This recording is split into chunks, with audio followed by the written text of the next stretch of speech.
Got one to talk.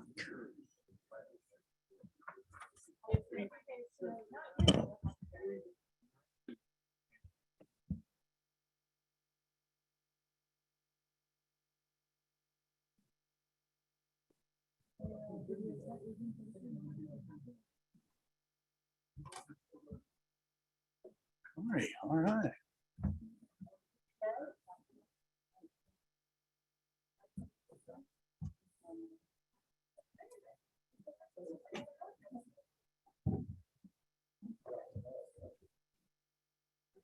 What time did Wayne get back? Late last night? This plane arrived at 1. Oh, okay. In the morning or noon? Yeah. Oh, yesterday. So, okay, who is the new? I can't read that. It's on my list. Is it on there? Here, is it on this?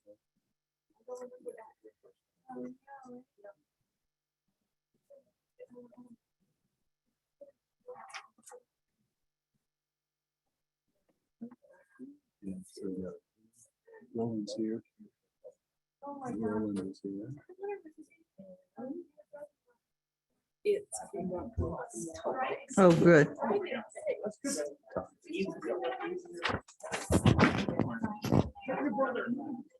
right. Oh, I'm sorry. I apologize, we're starting late. I do believe we have a quorum, but we have to figure out how many we need for quorum. I'm Commissioner Williams, I'm the chair. We've got Randy Helms, the vice chair. We'll just go around the tables real quick. Everybody introduce yourself. Just for fun. You, Commissioner Gonzalez. Lojinos Gonzalez, El Paso County Commissioner for District 4. Carrie Geithner, El Paso County Commissioner for District 2. Wayne Williams, at-large member and of the Colorado Springs City Council and member of the board. Roland Gardine, Mayor Pro Tem McCallahan. Todd Dixon, Mayor of Green Mountain Falls. Rick Sonnenberg, PPRTA Program and Contracts Manager. Gail Sturdivant, City Engineer and Deputy Public Works Director for the City of Colorado Springs. Josh Palmer, Interim County Engineer, El Paso County. Jennifer Ivy, Legal Counsel to the RTA. Andy Gunning, Executive Director, PPACG, PPRTA. Yolanda Avila, City Council Member, District 4, and K9 Puma Council, the Okay. best looking council member on the dais. Welcome, Puma. Yes. And what we will do is wait to introduce our guests when it comes time for the public comment. Okay, so our first item is approving the agenda. I need to move one item on the agenda.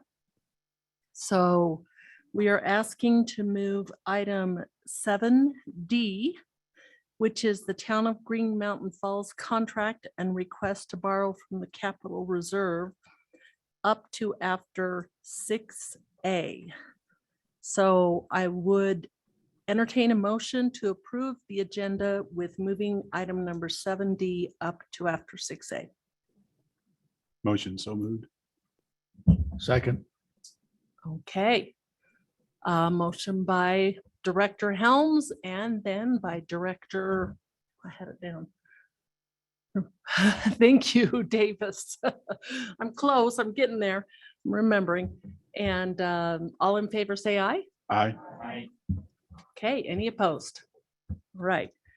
Public comment. Is there any public who would like either online to comment? This is on items not on the agenda or in the audience on items not on the agenda. Okay. I am not seeing any, so we can move on from item number 3. Item number 4 is approval of the minutes from the June 8th, 2022 meeting. Are there any questions? Okay, there being no questions, I'll entertain a motion for approval. Roland Gardine, Okay, Second, Lino.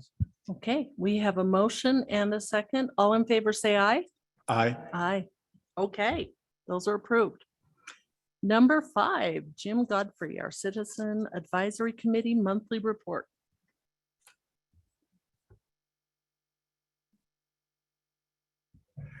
Good afternoon, Madam Chair and the board. Jim Godfrey, Chair of the CAC. I'd like to briefly go over a summary of actions that we had at our CAC meeting last week. City of Colorado Springs brought 2 contracts to us. After discussion, we recommend approval of their requests. Paso County first brought some line item transfers for projects that are essentially complete, some reserve, we're drawing down money in the budget for that. And for 2 different same project, but moving it to 2 different projects that you'll see. And then they presented us with 2 contracts where they move that money in. So we recommend approval of those for you as well. City of Manitou Springs had a contract. We recommend positive approval of that, as well as Green Mountain Falls. I know it's a separate line item. They're going to get into it, but we did discuss the Green Mountain Falls request for borrowing from the capital reserve. It's not unprecedented. So you'll hear that discussion in full, but we recommend approving their request as well. That's for their stilling basins, and it's their only major capital project. So we recommend that. Then we got into the Capital 3 project list and a discussion of that. And each of the member governments went over their list. And we had some questions and concerns about those. The primary concern was brought up by one of the CAC members that with the city's decision to take Constitution study out of the list and modify the Platte Avenue project, one of our CAC members was concerned that in so doing, we took away east-west mobility efforts to look at the need for better east-west mobility. And so, and then, like I said, we had other discussions and questions, and they were all answered satisfactorily. Then one of the members wanted to separate the list and vote on them individually by member government. And I chose not to do that. I thought that at this juncture, it's a list. They'll be combined, even though they were presented differently. We're beyond approval or disapproval of a member government's list based on a single person's concern. And so I chose to have one vote for all member governments list. You'll hear those today. And so the CAC makes a recommendation for approval of the member governments list as they're presented to you today.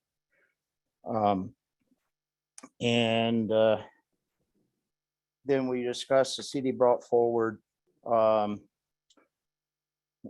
item that you'll hear about, the Multimodal Mitigation Opportunity Fund state grant, and the concept of PPRTA being, quote, the applicant for this grant. It has to do with state money. State money counts against the TABOR. And so the RTA will actually be the formal applicant of that. So you'll hear about that. And a positive recommendation for that request for the RTA to be the grant applicant. And then the second grant the city brought forward is support for the Bridge Investment Program Planning Grant application on Fillmore Bridges. And we recommend approval of that request from the city as well. So, and I think that's all the major issues. I'm glad to answer any questions. Oh, we did have a discussion with City of Fountain about their request, and you'll hear more about that, but Fountain did, their city manager came down, they had a discussion about their deal, so you'll hear more about that as you go along as well. No decision, it was just an information discussion. I'll glad to answer any questions you might have. Any questions? All right, I don't see any questions. I don't think we have any board members online today. So let's see, I guess we'd like to welcome Mayor Graham here. I would entertain a motion to accept the Citizens Advisory Report.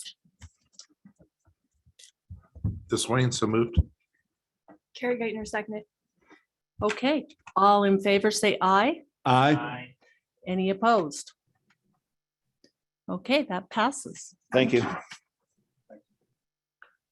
Okay, number 6A, Beverly for the financial report. She is online. Good afternoon. As you can see, we just received the May sales and use tax from the Colorado Department of Revenue of $13,273,000, which is $1,113,000 or 9.2% above the monthly budget. We're $3,795,000 above the year-to-date budget. And that's part of the reason why we're amending the budget. Is to increase our sales and use tax figure, estimated sales and use tax figure.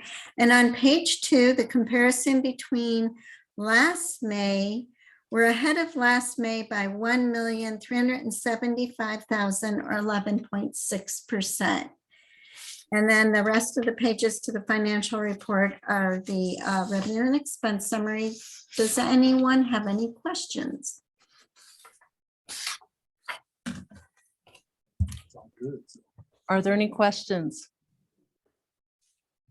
Okay, thank you, Bev. So now as we're going through the amended agenda, we would like to go over item number 7D, the Town of Green Mountain Falls contract and request to borrow from the Capital Reserve. And we'll start with Rick and then, or we'll start with Mayor Dixon. Okay, thank you very much. Obviously, the bids came in well over what, They seem to be doing that. yeah. We're not unique in that matter. So yeah, we're requesting to borrow from the reserve and basically repay it back through our 2023 and 2024 annual capital allocation. Okay.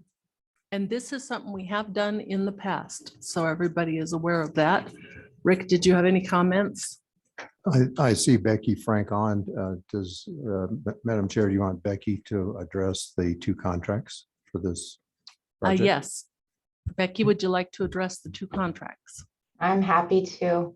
So the two contracts that this project requires is the first one with Wilson and Company. That's the engineering and construction management contract. It is a original $90,105 contract for the engineering of that project with an amendment of an additional $12,750 for the construction management. In addition to that, the other contract is the Iron Mountain, which is the construction contract in the amount of $448,125, ending up being a total of the two contracts, $538,230. Are there any questions for either Mayor Dixon or for Becky? Okay. There being no questions, I will entertain a motion to approve item number 7D. Yolanda, move to approve. Wayne, I'll move to second. I would note that when we have a smaller entity that doesn't have a project every year, unless we say you have to wait till the very end, this is something that often happens. So it is appropriate. They do have the allocation coming in additional years to cover it. So I think it's appropriate so this project can actually get out the door. Yeah, makes sense. Okay, any other comments or questions? All in favor, say aye. Any opposed? Okay, that motion is approved. Rick, do I open, or Jennifer, do I open the public hearing before we have Bev talk about it? Because now we are going to approve the budget. So, Madam Chair. Oh, what- sorry, what you we can do it do- either way.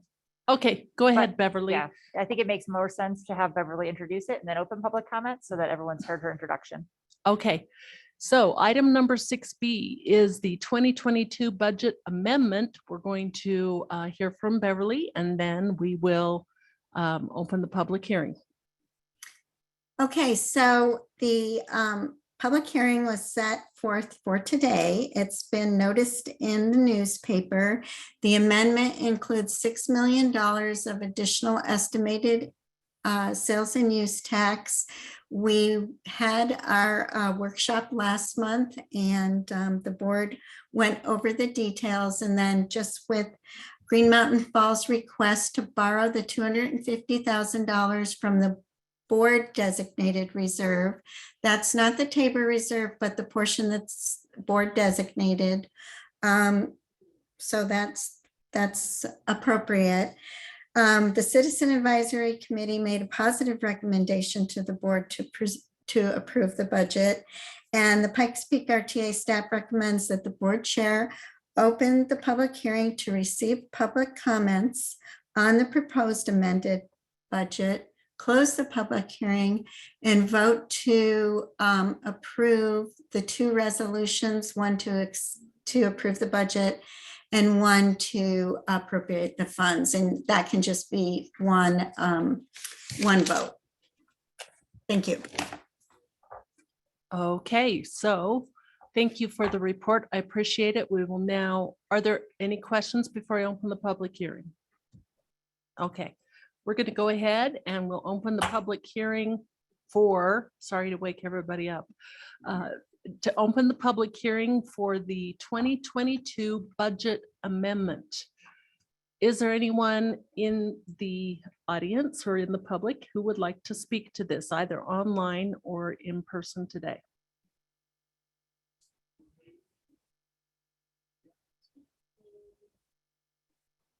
Okay, the chairman not seeing anyone will officially close the public hearing.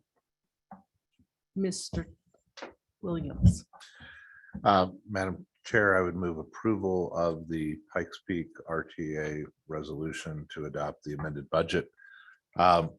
It's important as we deal with the inflation that's coming out of DC that we make adjustments. And you've seen that in the prices that have been bid by various contractors, particularly as they deal with the challenges in petroleum prices. And so getting the money out the door that is coming in through the sales tax is important so that the local governments can deliver the projects that were planned and that were promised. And so I believe this is a rational level. We are changing the budget by first the carryover, which is certainly appropriate, but then also $6 million additional revenue. And we're already at almost 4 million through just the first 5 months.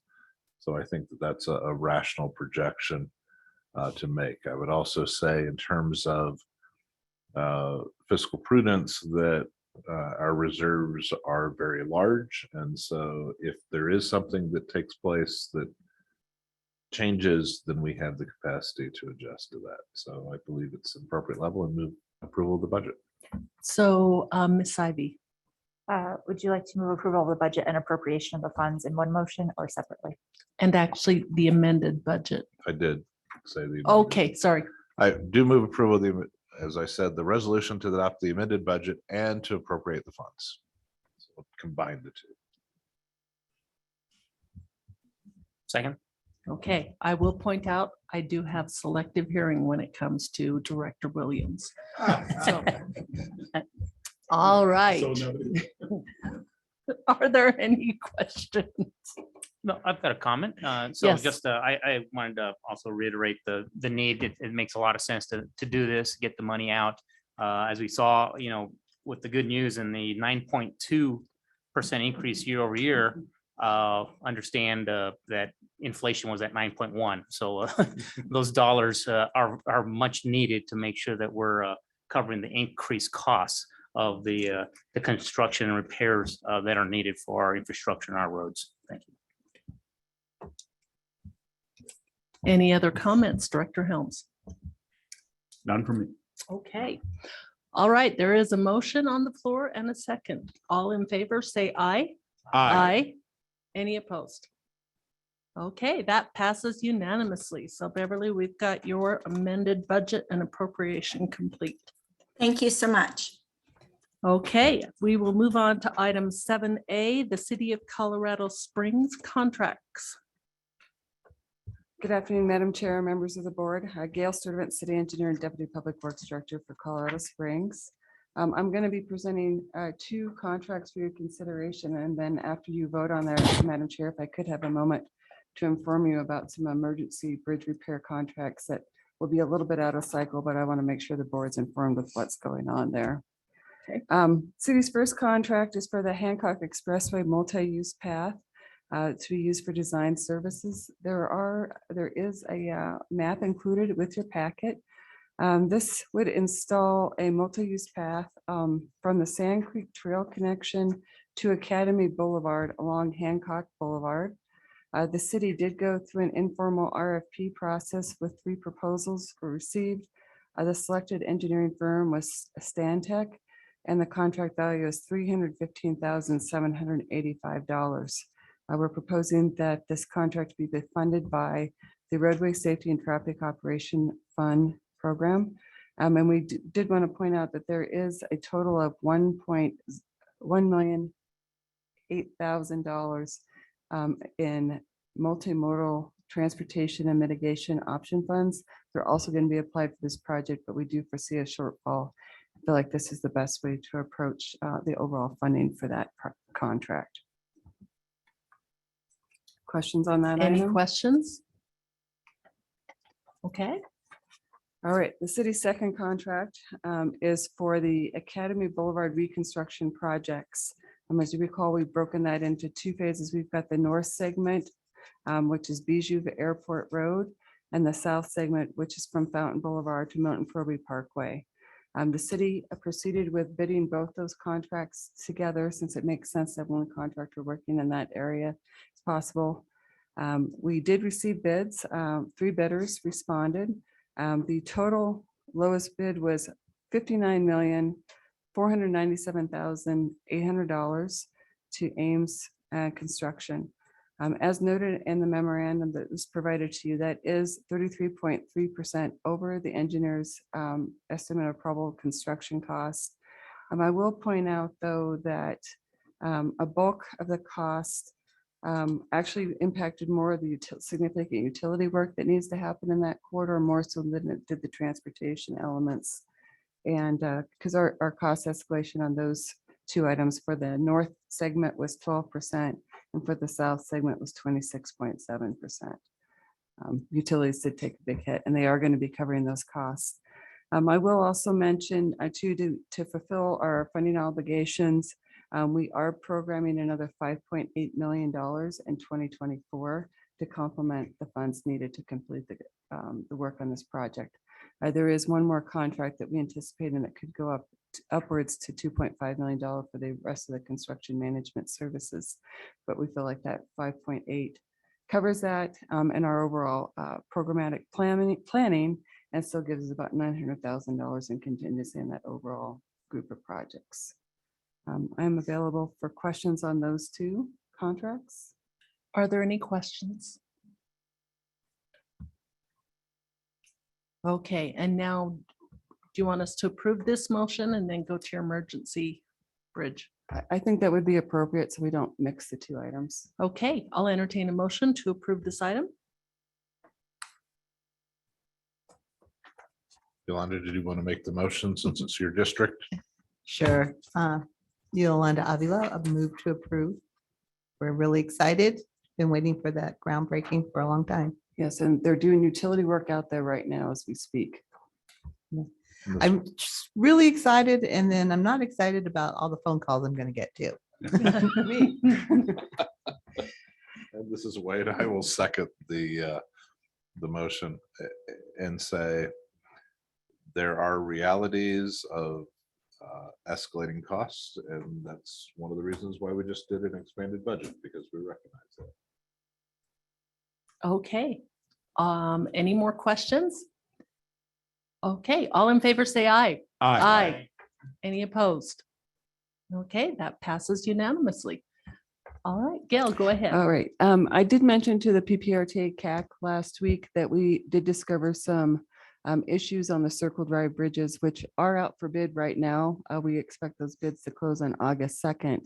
But the nature of the damages we're seeing and the issues on the bridge, it does require some emergency stabilization on 3 of those 4 bridges.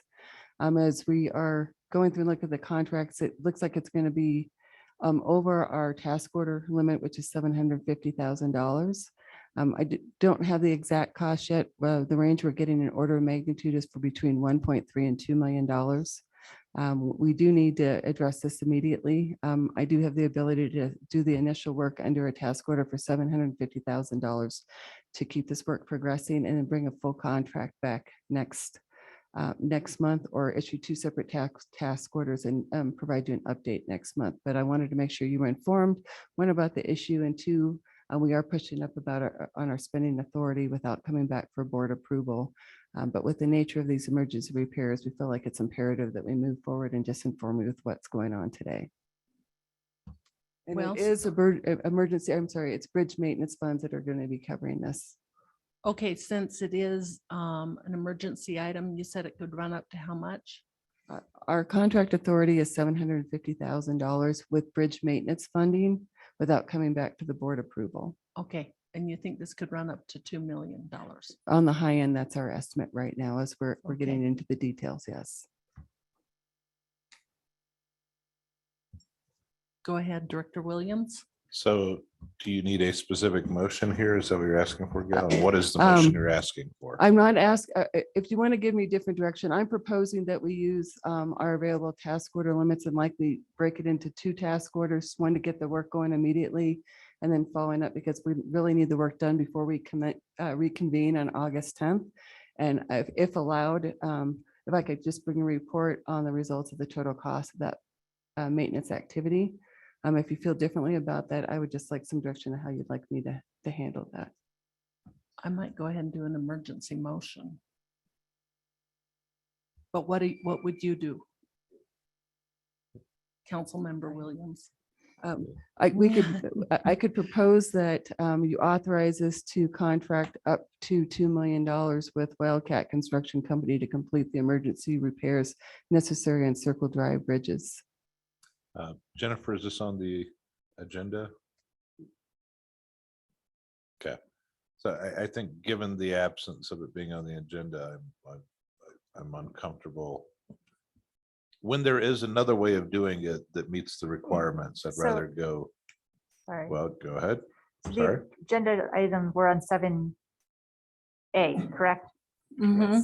Yeah, I mean, so the agenda item is really City of Colorado Springs under the main title of capital maintenance and public transportation contracts.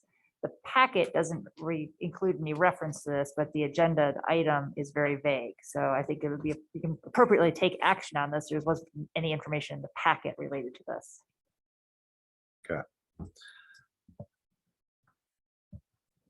And your advice to us as council, is it better to go through the breaking it into separate task orders or go ahead and authorizing it here? I think it can go either way. I mean, Mr. Event was not asking for an approval today, so if think there's a way that this can go through the normal process and be presented to the CAC and then come to the board next month, that would be fine.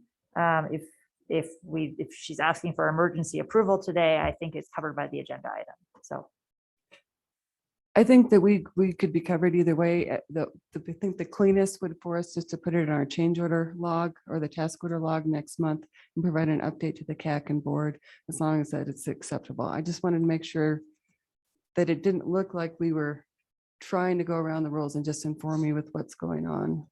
I appreciate it. Obviously, when we're talking about three very critical bridges that have significant issues that have to be addressed, it's not something that we ought to ignore.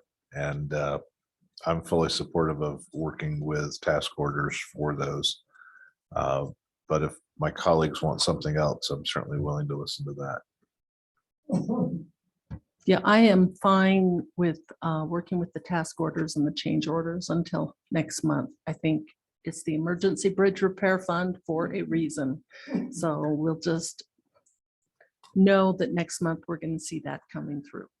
And I appreciate you bringing it to us, Gail. So thank you. And I think that's the right way to do it, so we're not caught off guard. Thank you. Appreciate your support. Okay.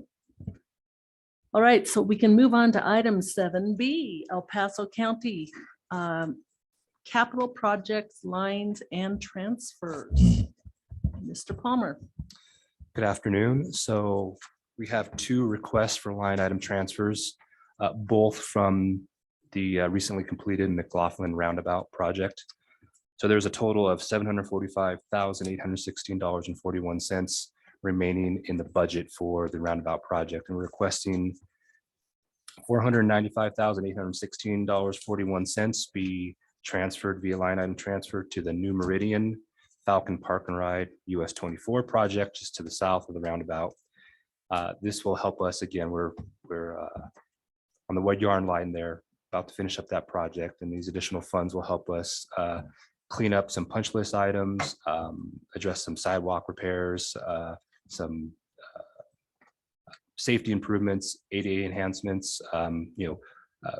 This project has been extended out significantly, and so there's been changes to ADA requirements at some point while the project was proceeding. So the $495,816 will help us address those issues and help us successfully close that project out. The second line item transfer request is from the same project, and that would be for in the amount of $250,000 into the Security Main, Security Fontaine project. So these are two separate projects, in-house design that we are contracting out under a single contract, which will be my next item for both construction and construction management. So this, we are very fortunate that the impacts to inflation haven't affected this project too much. So in order to help us complete this project, the $250,000 will bolster up our CM efforts, as well as the contingency for force account items and things like that. So the two requests, both from the roundabout project into New Meridian and Security Main, Security Fontaine project. Okay, are there any questions? Councilmember Williams. So certainly makes sense to send these to other projects. For the list of capital projects, how many are we still waiting for construction bids to be awarded at El Paso County? Beacon Light, Highway 105, Eastonville, and the Deer Creek Microscope Way. So those are the four remaining PPRTA 2 projects that we are working through design in various stages of final design for all four of those that we have yet to award construction contracts for. I will say that as far as our estimates go, we feel comfortable with Deer Creek. We feel comfortable with Eastonville as far as our phasing goes. Highway 105, I don't think that needs a whole lot of explanation, but we feel comfortable with our first phase and potentially our second phase as far as construction funding. And then Beacon Light, again, two separate phases. Phase 1, which we're going to advertise soon. We're in good shape as far as construction funding for that as well. Okay, let me ask about the 105. There may be people who know more than I do about it, but I'm concerned in terms of the school schedule and in terms of when the construction is going to get underway. So if you could address that. Very fortuitous timing because we met with Monument Academy this morning with their legal counsel, with their board, some of their board members, CFO, and our county attorney, executive director, myself, and the project manager all met to discuss options. So for those who aren't aware, there are private offsite relative to Highway 105 improvements that have been identified for recirculation for the school. And this, tangentially involves the church on the east side there. So we met with this, they advertised twice. So we worked through our consultant and we worked internally to help the school put together a scope of work, a design, and help them through up to and including advertisement. But they advertised the project with the clear understanding that their project is completely separate from Highway 105 work, and that's because of the federal funding that is attached to the first phase of Highway 105. So we helped them through that. They advertised twice. They received no bids either time for construction. The first time they received one bid for construction management. As far as I know, they're on hold with awarding that contract until they determine what they can do with the construction. So we met with them this morning. We outlined and we kind of brainstormed some ideas that would improve the project and how attractive it may be to contractors. So we heard some feedback from contractors that the timing, originally the goal was to have the work done obviously during summer months when there was nobody in school. That obviously we're coming to the end of summer, so that didn't work out. And the nature of the project, and at the time, well, it still is this way. The second phase of that project includes reconstruction of a road adjacent to Highway 105, where there's going to be a retaining wall. So that portion of the work for the school wouldn't be able to be accomplished until that portion of the Highway 105 work, the retaining wall, could be done. So the feedback that we've gotten from contractors is the scope, the time constraints, the complexity, the phasing restrictions that we put on the project didn't make it very attractive for contractors. So we met with the school. We decided that and again, decisions have to be made from the school board. We just provided our recommendations and what we could do as a support function from the county's perspective. We believe that the best approach is to loosen some of the restrictions, allow a contractor to maybe dictate the phasing, and advertise the project, again, completely separate from 105, but advertise the project concurrently with the Highway 105, possibly even going as far as to holding back-to-back pre-bids to bring more awareness to the project, to make it more attractive to contractors who may be interested in 105. It may be, as far as a scheduling perspective, may make it more attractive for the same contractor to want to bid on the school's work as well. Again, decisions have to be made with the board of the school, with their lawyers, and ultimately communication between the school's lawyers and the church's lawyers as well, as to what may or may not be allowed as far as an easement, a temporary easement through the school for egress. So that was our recommendation to the school this morning. They have to talk internally as to what they want to do. We have some second and third options that are not ideal. We believe that the recommendations that we gave them this morning are the best options. So they're going to decide what they want to do and then get back to us. I appreciate it. I was, as I was sitting on the tarmac at Dulles last night, I was the person sitting next to me was asking about the 105 project, and I didn't have a great answer. So I've got a little bit of a better answer, because that is the way they get in and out of their home on a regular basis, or actually their in-laws' home in this case. So, as we get close to the end of the RTA, it's important that we wrap these up. And I recognize that there's sometimes odd circumstances. I know when we dealt with the very first list of projects, we had the Baptist Road expansion. And if you look at the church that is on the south side of Baptist Road, as you go up the hill, we wound up building a frontage road to get into that church, wound up actually taking out a lot entirely to make that work. But it is one of the challenges when you've got pre-existing uses and then you're expanding a road. So I appreciate your work on that and hope we can. When you're anticipating doing this wonderful pre-bid combined thing if the school board goes along with it? So best case scenario for the county's perspective, as far as advertising for 105, we're looking at October-ish. Worst case scenario, we're thinking maybe January of 23. So, and then, internally, we have a 12 to 16 week turnaround for the procurement and contract side of it. So we would expect realistically to be able to get to construction for 105 right near the end of next school year.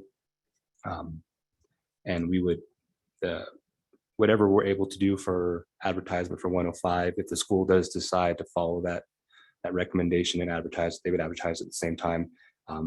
We have support from our executive director, from our procurement director of procurement, that they will provide whatever support that they can, helping the school make their project as visible and as attractive as possible.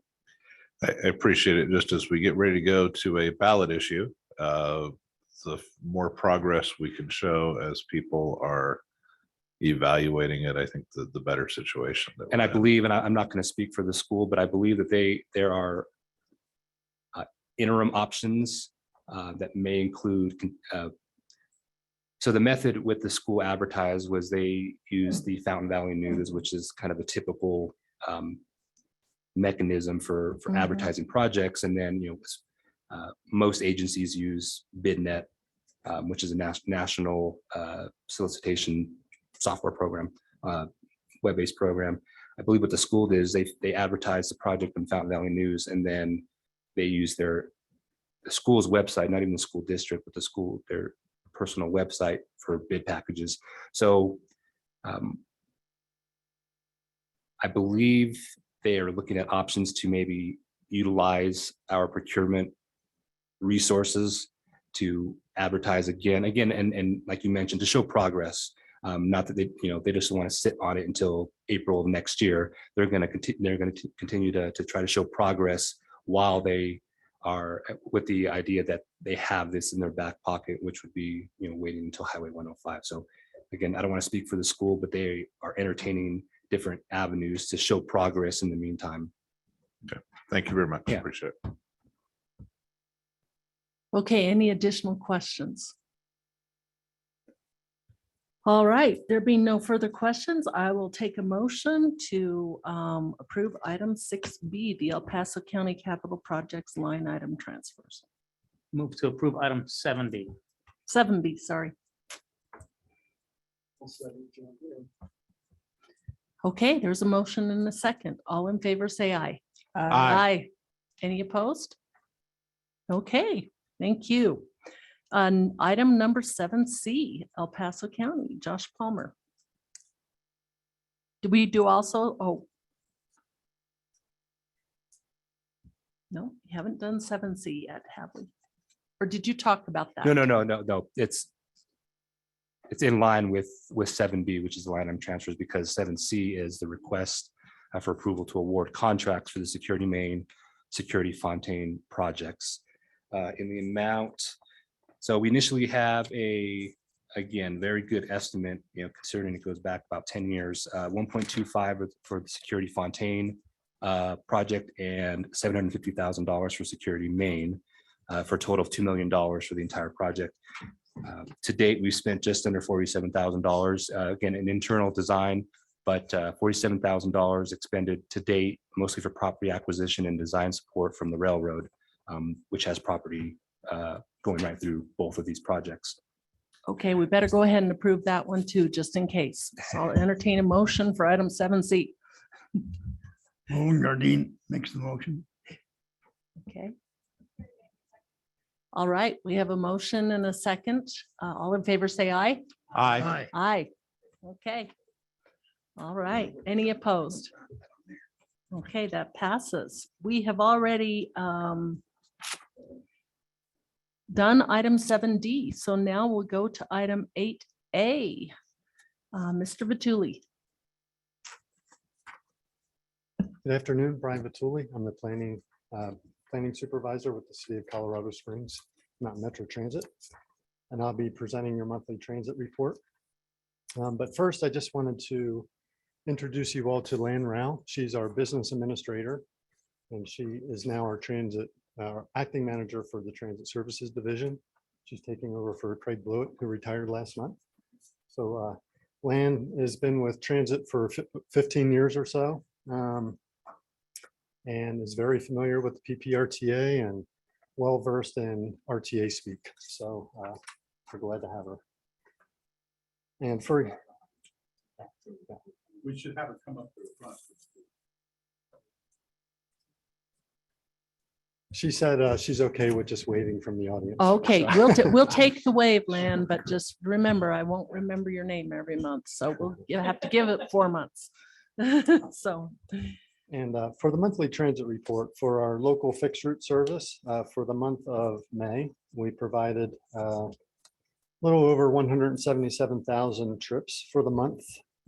That's almost 13% higher from May of 2021, but still about 37% down from May of 2019, which was pre-COVID. We are operating all of our services. There were some that were discontinued during the pandemic, but we still do have 4 routes, our highest frequency routes that are still operating with reduced frequency. We're hoping to continue to hire more operators so we can add that high frequency back. But we are trending in a good way, and hopefully that will continue. Normally the warmer summer months are higher ridership times. I think that coupled with additional operators that we've been able to hire, and I think rider confidence is growing a little bit. I think that's all relating to some higher ridership that we're seeing. So for our ADA powered transit service, we provided around 9,300 trips in May of 2022. That's up about 23% from May of 2021, but still down quite a bit from 2019. For our specialized paratransit taxi choice option, this is a service we discontinued for quite some time during the pandemic, and it's still struggling to get back to where it was prior to the pandemic. But for the month of May, we provided 47 passenger trips. That's actually a decrease of about 23% from May of 2021. And finally, for our van pool services, we operated 7 vans in May with 36 active riders making 881 trips. That's up 11% from May of 2021, but down still quite a bit from May of 2019. And we have several highly visible promotions going on over the past couple months and the coming months. One that we'll be trying to do later this summer prior to the managed lane fully opening on the interstate. This is a great solution to get some of our van pools out on the road. So hopefully that will have a good reaction to ridership on our van pools. And then finally, on the last page, just a project update. Thank you very much, by the way, for approving the budget amendment a few moments ago. But with that extra $680,000 for transit, we're looking to do some really great improvements over the coming months and over the next year. First, this will be implemented in the unincorporated part of El Paso County. Route 35 operates from the Pikes Peak Community College on South Academy Boulevard, their Centennial campus, and operates up to the County Criminal Justice Center off of Las Vegas. There's also a halfway house in that area, and several months ago we lost our turnaround point in the impound lot there, and we've been struggling to find a way to turn around. So we're on kind of a pretty lengthy detour. But then also Hotel Elegante is kind of transitioning into the Alta Hotel, which will be affordable housing And that creates a really good northern destination to serve. And also with that, the county sheriff's office approached us a couple months ago. With the halfway house, it's kind of a transition between incarceration and entering public life again. There are folks who use it for work release program and for getting out into the community for services and to work. And Route 35 has operated Monday through Friday, daytime hours only, no evening hours, no weekend hours. And there was actually a gap in service in the middle of the day. So with some of the money from this budget amendment, we're looking to fill in that gap. So you'll have full service from 6:30 in the morning, add evening service during the weekdays until 9:30 p.m. and add Saturday service. So this is a kind of a great example of all of us working together, different organizations to do some public good. So this is something that we're really looking forward to, something we'll be able to implement quickly. So we'll be able to implement this this fall at the end of September, following our public process coming up. The other item, this is something Council Member Williams has been asking for, a little bit late for this year, well, for last week actually, but we're looking to extend our service hours on Independence Day to kind of have more transit service available to the community to use for supporting community events. So it's something that we're certainly looking to do next year, and we look forward to that. And then finally, Route 3 goes from downtown Colorado Springs out Colorado Avenue and Manitou Avenue to Manitou Springs. One of our higher ridership routes currently operates 30-minute frequency during the weekdays. We're looking to improve that to 15-minute frequency. So that's something we do need to purchase 2 new vehicles for, and you'll hear about that a little bit later. We're looking to purchase 2 battery electric buses to support that service. So that could take a little bit of time to roll out, but that's something that also we're really interested in rolling out to the community. So thank you for your time, and I'd be glad to answer any questions. Are there any questions? Councilmember Avila. Just a comment. So Route 3 is just a couple of blocks south of here. And a lot of times I use that to come to these meetings and to get back to City Hall. So every 15 minutes, that's going to be great. And I just want to say I'm really looking forward to going back to the frequency on the other routes as soon as possible. And I understand that on Route 1, you were using the electric bus, one of the electric buses. Yes, we have 2 currently on Route 23 out in the Tut Barnes corridor, and we have another one operating on Route 1. Yes. And actually Route 1 is something with being able to hire more operators on Monday, July 18th. We're looking to restore that frequency on Route 1. So that will be back to 15 minutes. And then we only have Route 5, Route 25, and 27 to go. Super. Thanks, Brian. Sure. Thank you. Councilman, well, first of all, Mayor Pro Tem Gardine, you have your mic on. Any questions? It was a mistake. Okay. Councilmember Williams. Let me ask a question on the van pools. So this is something where, as I understand it, if you've got a group of people that regularly live near each other and work near each other, they could arrange a van pool, correct? Correct. And is that limited to, what geographic area is that limited to? Well, currently, and in the past, I mean, we've gone up to the Denver Tech Center, further north into Denver, Pueblo, and even in this area too. This is something that we've been promoting for some of the military installations where a fixed route service doesn't really work, getting from Peterson to Schriever, for instance, or something like that. So it's a pretty broad geographic area. So if I've got 6 people in Falcon who work at Schriever, and they work similar shifts, they could get together and arrange that. Yes. Okay. Yeah.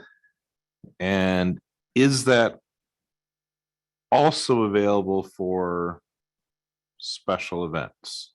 Or is it just for daily commuters?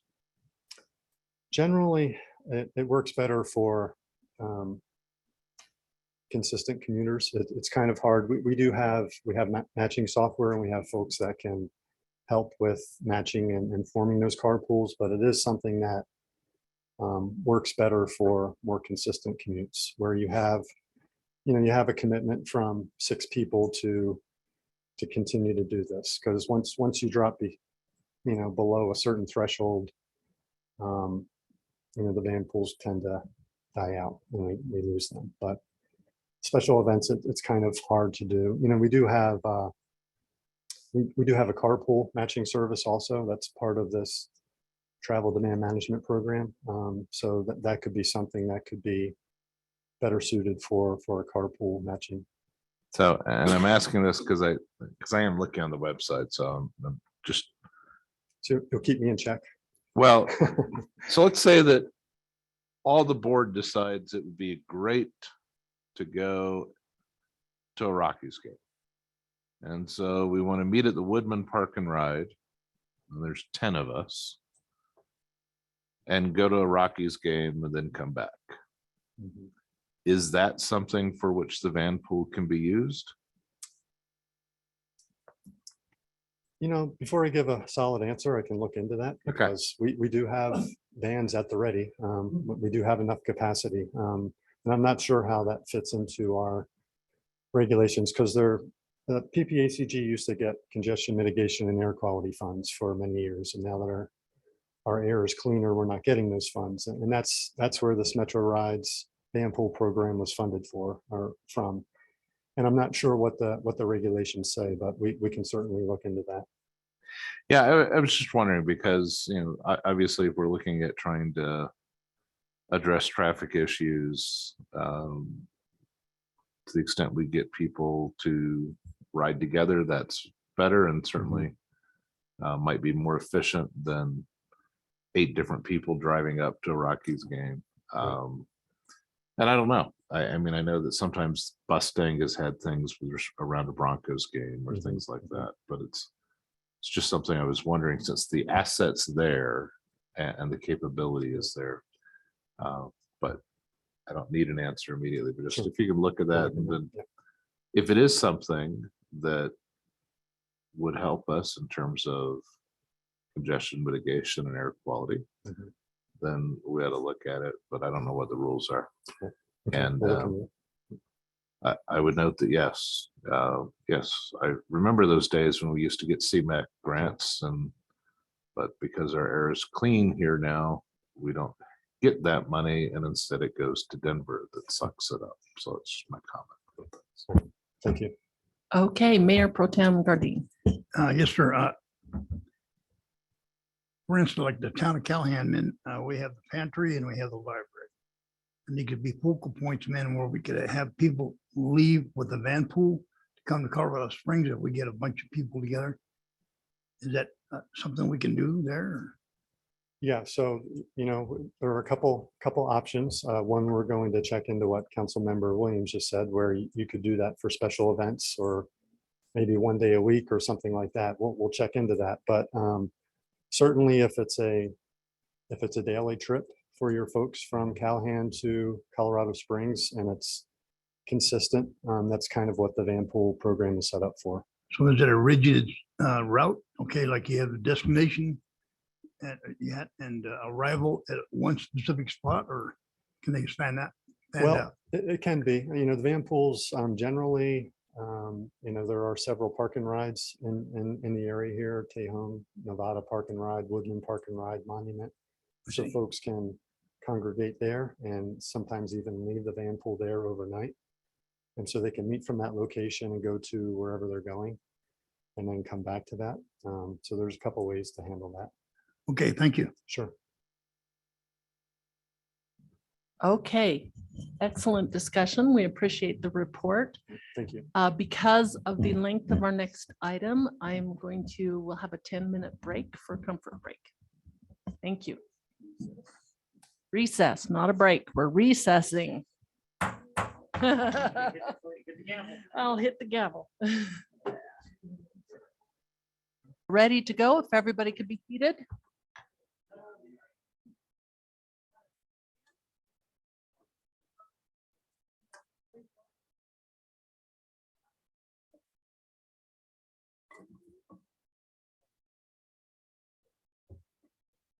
Okay, we will call the meeting back to order. We are on to item 8B, which is the Pikes Peak RTA 3 proposed capital project list. This item is up for approval. First of all, we are going to have Rick give us an intro and then member government presentations afterwards. Thank you, Madam Chair. Pursuant to the board approved timetable for the planned PPRTA 3 ballot measure on November 8, 2022, this is the third review of the capital project list from the 6 member governments. Where there have been revisions, the member government staffs are invited to inform the board of those. And then after that, I think the chair will entertain public comments. Okay, let's start with the city of Colorado Springs. Gail, if you're ready. Thank you, Madam Chair. Gail Sturdivant. Yes, the city of Colorado Springs has gone through there's an overall transportation master plan effort over the last 2 years. With that and from the result, those efforts and several different studies, we've prepared and analyzed over 130 projects, plus the projects that were recommended from the city's Bridge Asset Management Program for consideration for PPRTA. We've gone through over 40 public engagement points of contact to include meetings and surveys for input for this information, plus more than 40. In fact, there's been so many, it's been hard to take track of individual discussions and presentations and discussions on specific projects being considered. In the result, the city is recommending 24 projects and 21 programs to cover the city's capital transportation needs in the period from 2025 to 2034. We did take the list in addition to these public contacts. We did an informal presentation with City Council on March 7th, did another City Council work session on June 13th, followed by a regular meeting with City Council on June 28th, where there was an extensive round of citizen input and comment at that point.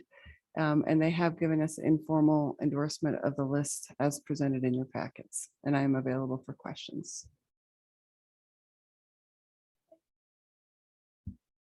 I think the obvious question is from the 3 that were brought up in public comment last time, Colorado Avenue, Platt, and the Constitution study.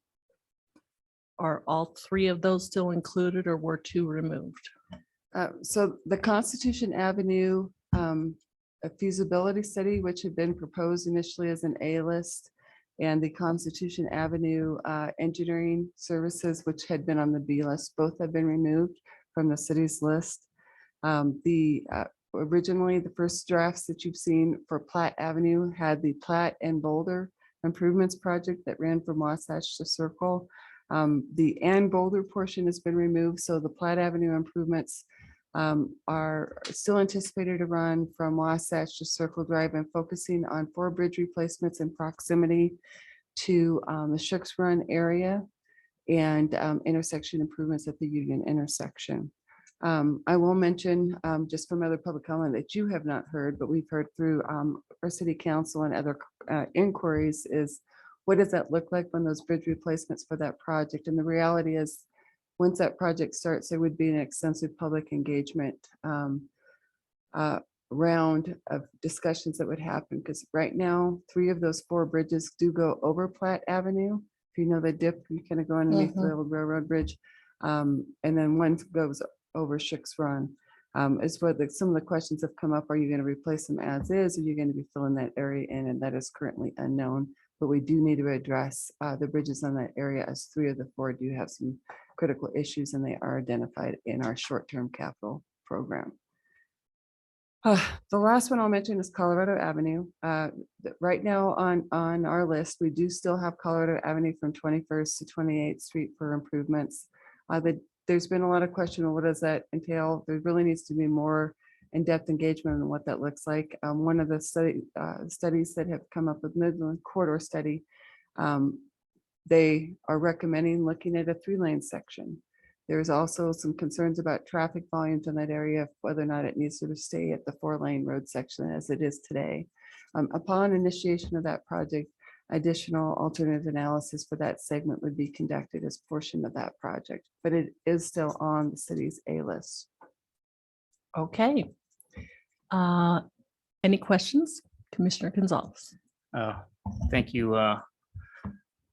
Yeah, so the question there, concern is if it's road dieting, we don't want any controversy. And I think that's why we've looked at some of these, pulling 1 or 2 off these lists, is we want to make sure PPRTA 3 gets, the strongest support from the residents. And anytime that there's a road dieting debate, ends up being debated here, concerns here, and some controversy, which of course we don't want for the projects. And so that's the only concern I have on that. And I think there's another one, Project 203, that potentially could again come up for debate. And of course, we don't want want to make this as easy for the public as possible. Thank you. Which one is 203?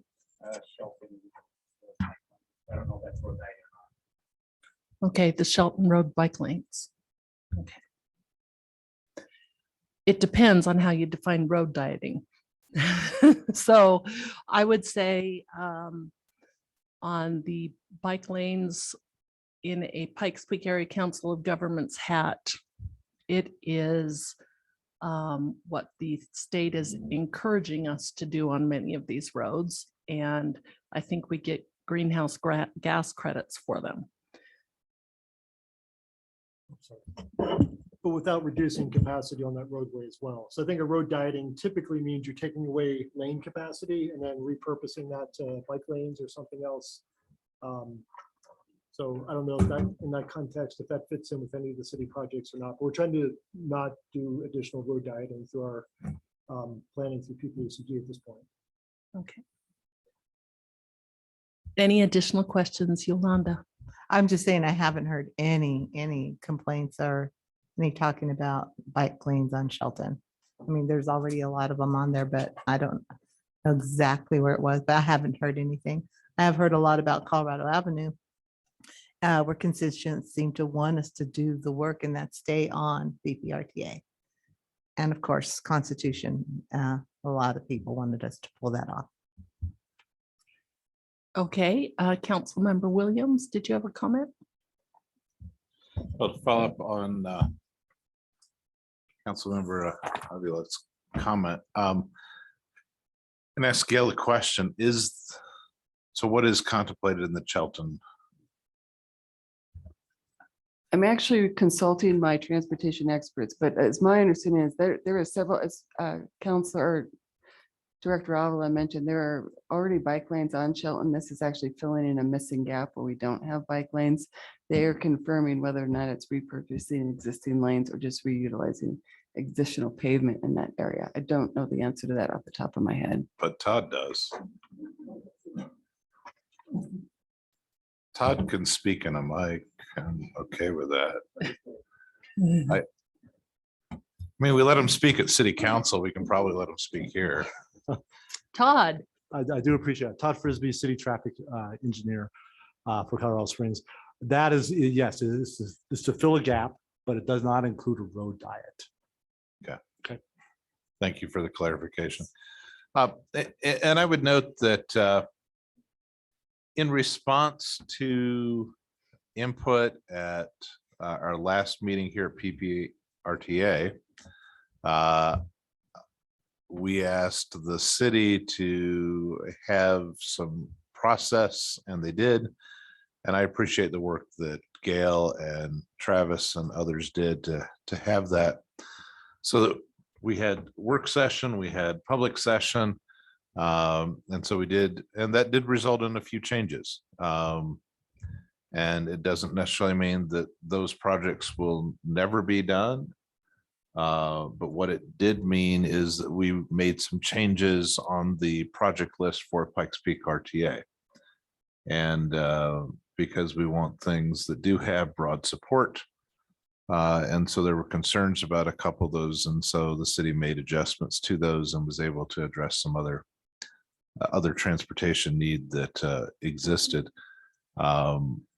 So I appreciate the city's follow-up on that and appreciate the citizens that provided that input. I would note that historically, this board has generally deferred to local governments to make their own decisions as to what is appropriate in their communities.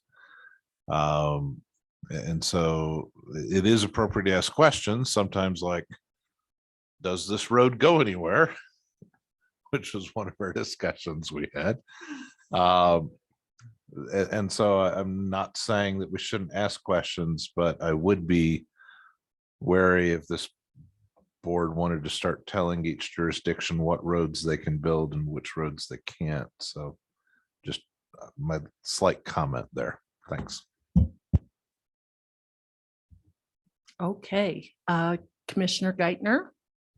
Thank you. I appreciate the clarification. And I think, what has been said by multiple members, that this affects all of us regardless. The lack of popularity of something could certainly cause a lot of problems for this entity as a whole. So I appreciate that those have been looked over. I understand the comments on item 203. I guess my broader question then would become, if the answer is there's no road dieting on that project, I guess I'd like to understand if there's what are the number of projects that are on here that would include road dieting, or if there are any, rather than just ask about those specific projects, number one. And number two, while I respectfully I'm gonna have to disagree a little bit, that's the point of having an RTA, is that we all come together. If it was just the decision of the individual jurisdictions, then you would be doing that individually as individual jurisdictions. And so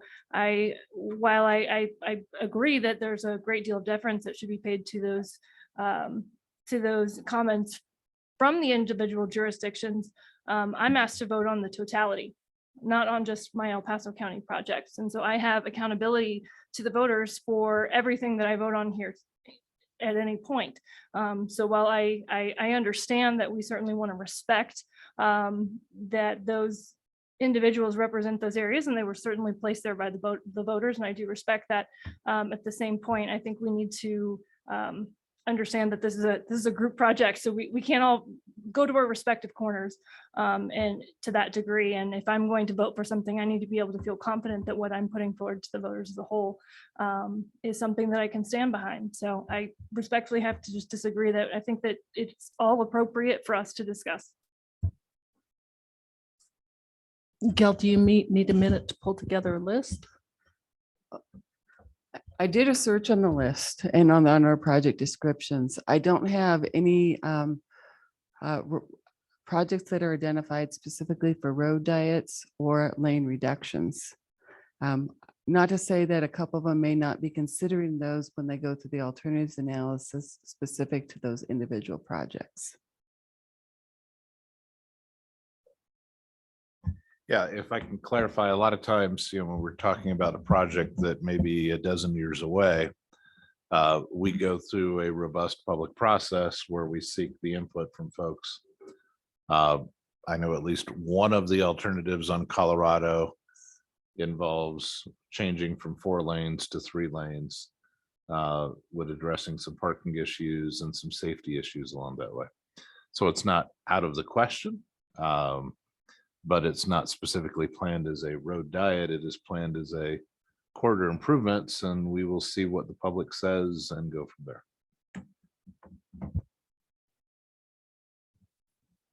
Commissioner Gonzalez. Thank you. And again, my intention is just making sure that as we're trying to get support for PPRTA 3, we minimize controversies, and road dieting brings controversies and a lot of discussion from the residents. And so I have to bring it up because it could cause controversy.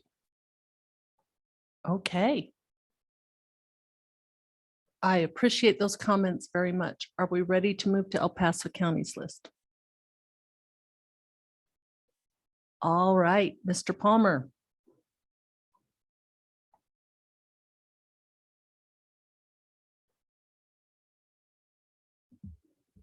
Good afternoon. Again, Josh Palmer, El Paso County.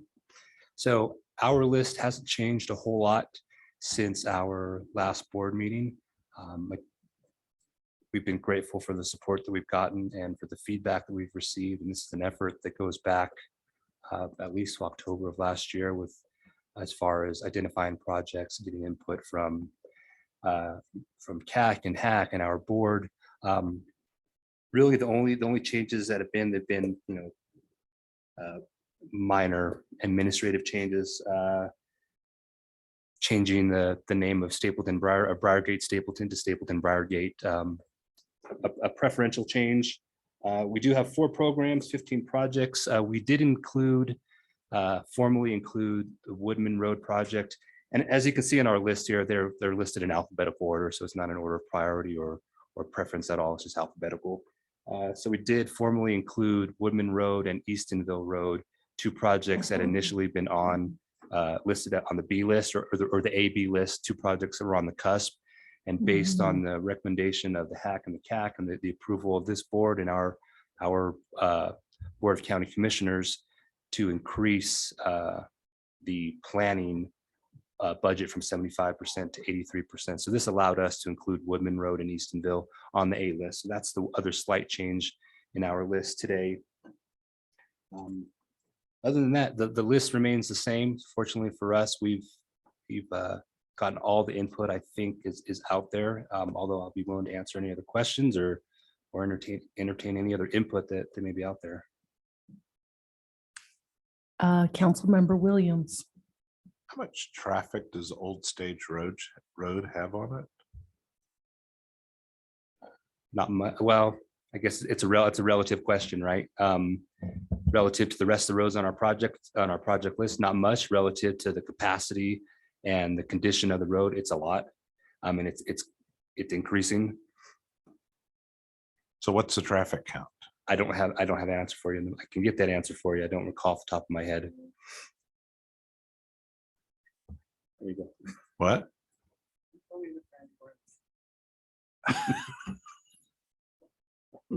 There we go. I can use Todd as well. And what's the current status of that road? As far as the pavement type, Yeah, it's a gravel road. So the limits of the project would take it from, and it's we're not going to pave it. It's going to be gravel and re-graveling and drainage improvements from where the asphalt pavement ends. I think it goes in. Oh gosh, I think it's just over 4 miles. I have to confirm on that number. Yeah. But addressing the most significant concerns, which go in about, I think it's about 4 miles in from the edge of pavement. So it's graveling and any high level type drainage concerns, culverts, Yeah, I think redigging there's ditches, things like that. I think there's an area where there is sometimes, if it rains and stuff, there's not a big enough culvert under it. And we get down to 1 lane there.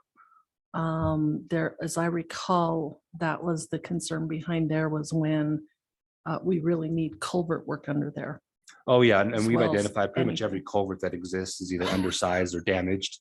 And the culverts that are there aren't feeding ditches that are appropriate size. So there's a lot of concerns there. And I mean, if funding wasn't an issue, we would go in with some dynamite and we would expand the road and we would make it what it needs to be, which would probably be paved for the majority of that. But because funding is an issue, we decided that graveling, drainage improvements, we're not going to be adding any capacity, unfortunately, but that's the scope of the work for that project. And And like I said, ADT is respective relative to the rest of the roads. It doesn't not necessarily compare, but because of the condition and really the effect, so when it rains, when it snows, we could be up there graveling one day, and if it rains, you wouldn't be able to tell we were ever up there. So, and because we support the Forest Service in their efforts, so that the ownership is kind of hodgepodge in that area, and we're working through trying to determine who actually owns what, because there's a lot of sort of prescriptive and handshake agreements that go back probably before any of us were born. But we're trying to work through that, but we do support the Forest Service, but because it's such, I mean, we have to bring in graders and labor from 20 miles away each time we have to go up there. So hopefully the improvements that we do will at least extend the life of the annual grading and maintenance that we do up there. Okay. The other category of questions I had dealt with the program funds, which the county is now adopting, copying from the city. So you're welcome. No. There's one though, that major road and bridge reconstruction phase 1. Is that defined in some way, or is that? Not on this list. So we obviously have, we presented this list as in general as how it would be seen to the voters, but we have scopes of work and definitions for every project. I could pull that up and explain a little bit more. What that So is. it's a specific list of projects? No. So this is just a fund that would capture projects that kind of fall in that gray area, projects that are not major enough to necessarily been included on approved, voter approved lists, but are identified throughout the cycle as issues that we couldn't fund through road and bridge, or may not be eligible for certain grant programs, things like that. Okay, thank you. All right, Councilmember Helms. Oh, thank you. Looking at the both the city and the county list, I noticed on the county list also the Powers Boulevard extension from State Highway 83 to Voyager. That's clearly on the city's list. Is that something? Obviously, that's something we're doing together. Is that? So yes, Director Helms, Gail Servant, City of Colorado Springs. So there are going to be 7 items that anticipated to be on the ballot for regional collaborative efforts on the A list, and then 1 on the B list. There, under those 7 items, there's 5 distinct projects, one of which is the Powers Boulevard, which is a joint project for both the city and the county. Anything in those regional collaborative areas can be jointly participated on by all the jurisdictions if they're in that area. All right, thank you. One final thing on that, and I've gotten an answer to this before, but for everyone, with Powers Boulevard obviously being a state highway, the questions have been asked about why is PPRTA investing funds on something CDOT should be doing? There's a little bit of history on the development of that project. Some of it has to go through with development obligations through the area and building out our network within the transportation side. So there are development funds associated with the project to include contribution of the right of way for the project. And it is important for us as a region to work collaboratively to build that. And if we don't take a lead in it, CDOT's funds, are very limited, and we won't see that extension, and we will be hampered in our overall transportation network longer term. That's the answer I gave to constituents who were asking that. Thank you. Councilmember Williams. And I would add that from its inception, Pikes Peak RDA included some work on state highways. I remember specifically 2 of the projects were on Pikes Peak RTA 1 were companion projects. So we were doing Bijou Bridge reconstruction at the same time the state did. And then we specifically had a Powers right-of-way acquisition as part of Pikes Peak RTA 1. And we bought right-of-way that will eventually be used by CDOT on that. So yeah, it has been part of it. In a perfect world, would the state build everything they should? Sure. but we're not in that situation, and the number of needs in our community exceed $1 billion on state highways between Highway 24, I-25, and Powers Boulevard. Actually, it's probably about 2 billion, 3 billion. I don't know what it is. But I assure you, this will still leave us with plenty of work for the state to do. All right, Mr. Easton from the city has a comment. Thank you, Travis Easton, Director of Public Works. Just wanted to underscore that the district is also helping to pay for this as well. So it's not just RTA solely, it will be the Copper Ridge District and RTA. Just want to make that point. Okay. And as I will say, while we may have bike lanes in the city, we build horse paths in the county to get to the grocery store. I'm sure we do. That's so people could ride their horses to the grocery store. Okay. What do they tie them up to? Well, that'll be coming with everybody moving towards bikes or so. Okay, our next entity. Oh, go ahead, Commissioner Geithner. Thank you. And so the answer is hitching posts. You tie your horse to a hitching post. So those are pretty cheap. We could probably get a couple of those put in pretty easily by the grocery store. But in all seriousness, I did. There's a whole thing about that. You don't even want to come to Falcon and start that conversation. But I did, since the question around the state, I appreciate very much the comments that have been made, and I agree. Like, unfortunately, the state's not always doing what we'd want them to do, and that is unfortunate. I think that we would be remiss, though, to not talk about the travesty of a transportation package that was passed and that our state government is taking a lot of fees from us, but they're still not putting it towards these things. So it's a little bit of a statement of, I sure hope that we will all continue to advocate for actual transportation dollars going to transportation in the state, doing their job, quite frankly, even though we are stepping up and we are doing this. So that 27 cents that we're all adding on our deliveries, I know we've all been hearing about, that's going to electric vehicle charging stations. It's not going to our roads, which is where it should be going. So just really disappointed in that. And I hope that we'll all keep that to the forefront, even though we are stepping up and doing and filling that gap that the state is not. Okay, Mayor Graham, Council, Mayor Pro Tem Gardine. I second that motion.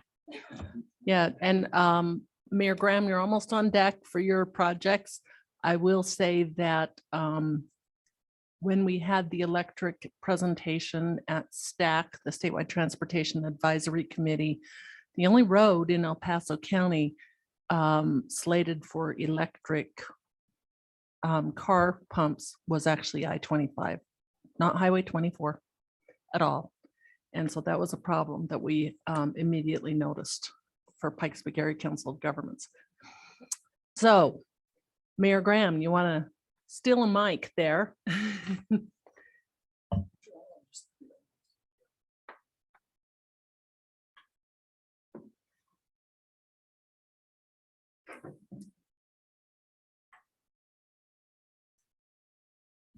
Okay, well, thank you. And some of you will remember that a couple months ago, I said, every time I make up a list, I have people who are upset. I have to change the list.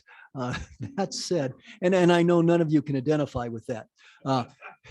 That said, we went back and we said, what do we seriously need to fix? The answer was pretty much everything. But in particular, there's one road, Serpentine Road. It goes from the west end of Manitou, and it takes traffic up to Highway 24. If you're familiar with where the Cave of the Winds road intersection is, there's a light there. Serpentine Drive drops down into Manitou. This is a fairly critical road insofar as that's our access in and out of town at the west end of town. It also takes traffic to Higginbotham Flats, which would be an emergency staging area. It has been for Manitou. It would be for anything that has to go on in Lower Ute Pass.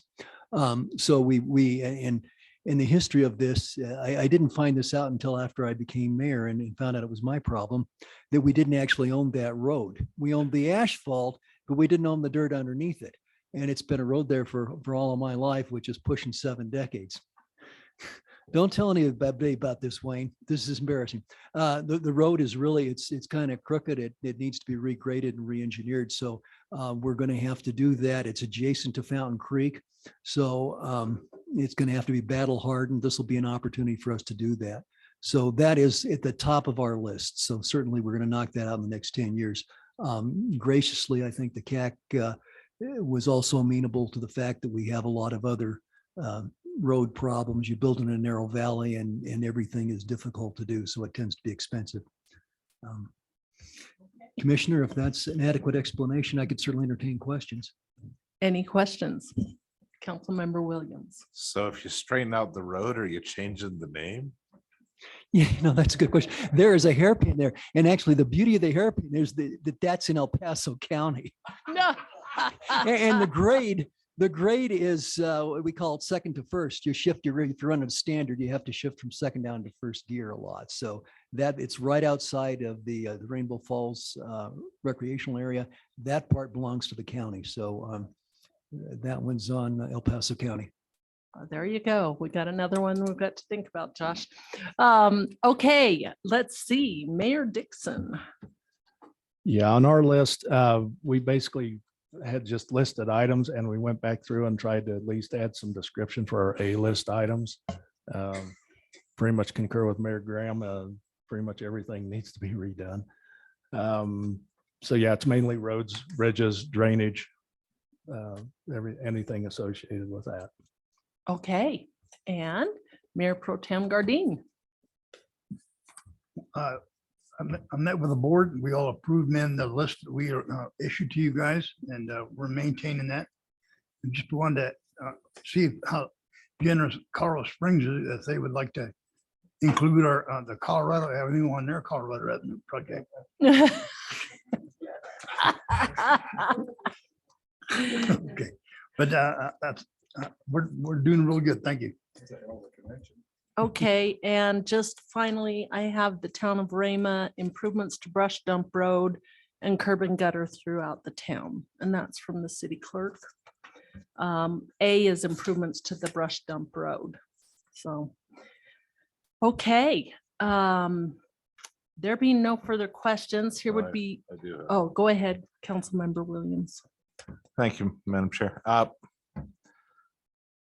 I may be missing it in the packet, but the city's list has a rough cost estimate for these.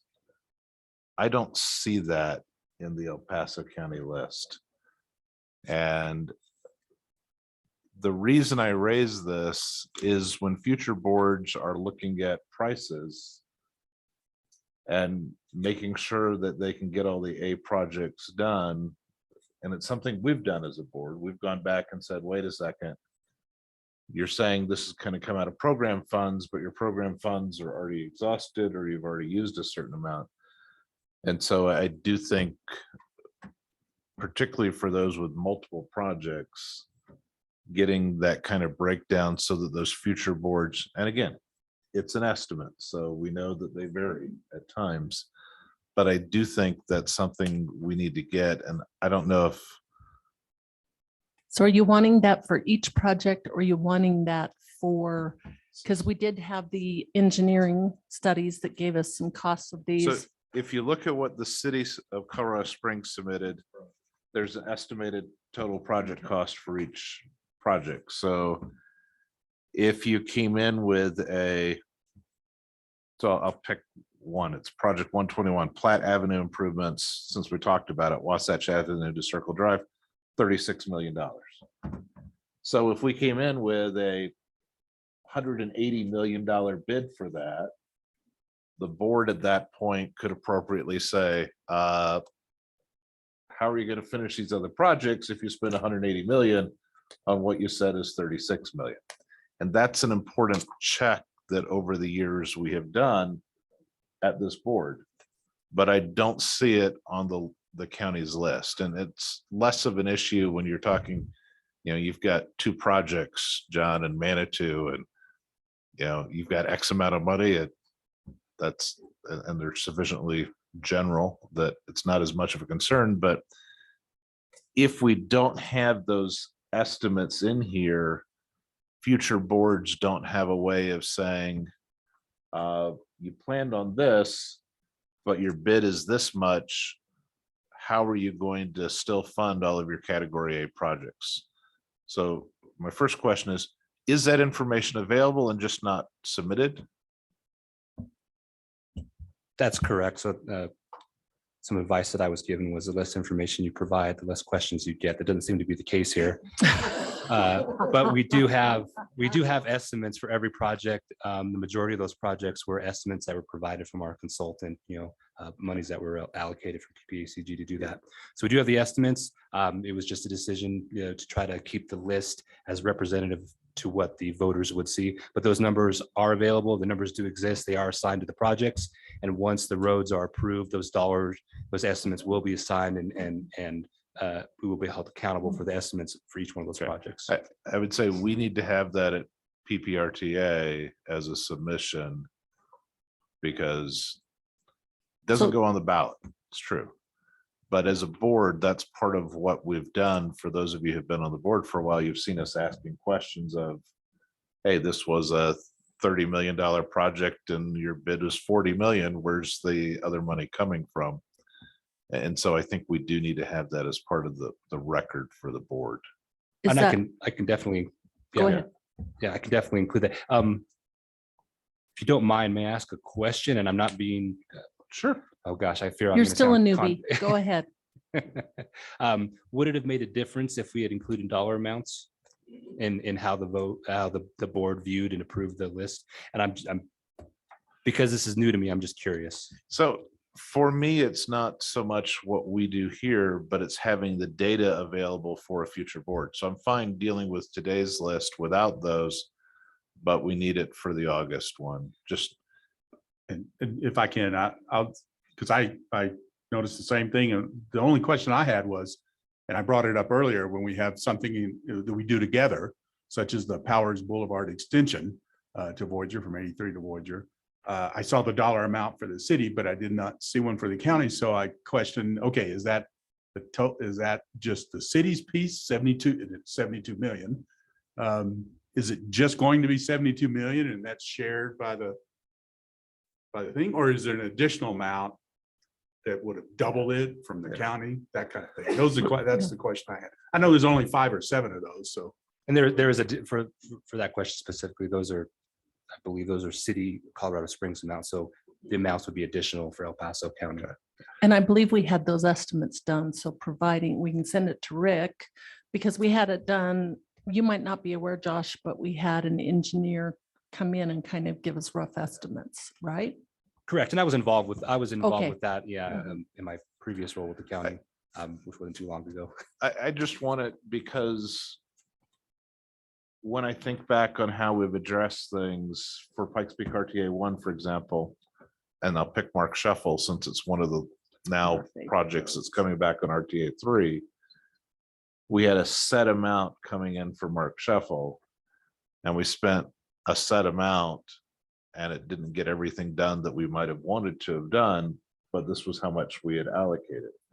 And so we as a board and the CAC, who I see is ready to comment on it as well, have to have that information so we can raise the question and say, hey, you said, I'll pick the project ones because those are a little more amorphous. You said major projects and you were going to spend 12 million and you've already spent 28 million. And where's that coming from? So that's the accountability that this board does exercise as we go forward on it. Absolutely. And the list that you see in front of you is the exact same list that we have that shows project descriptions and estimates as well. Yes, So and sometimes less isn't better. And I think that Mr. Godfrey, can you explain why we need the definitions for the program funds too? Yeah, may I do that second, please? On the cost estimates, we've discussed this a number of times at the CAC, and I think it's been discussed in here. The concern that we have and that I personally have, if you see a project that is projected 10 years out or whatever, it's at maybe a 2% design. And it's to be expected that the cost of that project is going to go up as you go further into the design.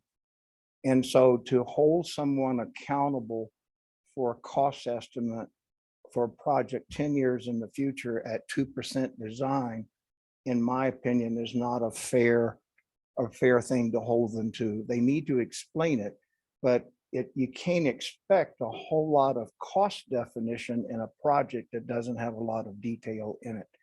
And so if we're going to ask for cost estimates of projects, I would suggest that you also include what percent design that project is, so that you know that it's a 5% design and that cost estimate is what it is. And we've had that discussion in the CAC a number of times. And I think then it would be beneficial as an analyst or someone looking at a project to say that you've had a 3-fold or 30-fold increase in cost. It's gone from a 2% to a 90%, and it's to be expected that those are going to change. So that's just my input. We've had that discussion in the CAC a number of times. So I'll just throw that out for consideration. And on program funds, I know you mentioned to me once that you have definitions that you look closely at before you allow us to use them. Yeah, well, yes. So both the city and is the only one that really had program funds up until this time. We questioned the cost and moving things around and what they were using the program funds for. And I think it was before Gail, Mike Chavez came forward and says, hey, look, we have a detail of what this program fund is to be used for. And we have candidate projects that we've planned out under that category fund. We were not aware of those, and we asked them to start providing them to us. Once we had clarity into what those funds were projected to be used for, and that there was some planning, it wasn't just willy-nilly funds that somebody could just decide to use, we felt much better about how the city was using those funds. And therefore, when they were bringing in projects, we could compare the scope of the project or the contract that they were bringing forward to us against the definition of those program funds to make sure that they were compliant with what they said they were going to do. And that really made us, as your citizens committee, more comfortable with how they were using those funds. And so that really helped us a lot. Madam Chair, may I add on to Mr. Godfrey's? Yes, please. One thing I want to mention too, on those program funds, it's very important again to understand the parameters where we would be allowed to use them and exercise them should there be things that pop up over that 10-year period. But we are very clear about the definition of those programs in the budget and in our quarterly reports. And if there's ever a question of it, we pick up the phone, we give Rick a call and talk with him about it in advance to make sure he concurs with what we feel is within those parameters of those program funds in advance. And then obviously it comes to the CAC and board for your consideration as well. And we do have dialogue and questions during that process. Yes. Councilmember Williams. Yeah, let me just, I recognize these are design amounts. Sometimes it changes radically. But I think one of the RTA 2 projects that changed the most, the city planned a box culvert on Academy Boulevard. It wound up being a bridge. It was a lot more expensive once we got into it. Cottonwood Creek. Yep, over Cottonwood Creek. And that happens. But here's my point is the board, you know, if you planned $6 million and your bids came in at $6 million, then the level of scrutiny is less. If you planned 6 million and you came in with 20 million, the level of scrutiny from the CAC and the board needs to be higher to say, okay, what's happened, what's changed, and how are we going to cover this and still get all the category A projects done? And that's why those numbers need to be there. We know they're all basic. In some cases, just a concept. In some cases, there's a little more design done. We funded a little bit of that, so it's better this time. but I know that things are going to change, but the board's responsibility in future years to make sure we get all the category A projects done has to have where are we starting from and why does it change? Why is it changed? And there are legitimate reasons why it might, but the board has to know where it's starting from to know when to ask those heightened awareness questions. Agreed. And I think, Rick, we addressed this discussion in the CAC. Didn't we put together a CAC policy?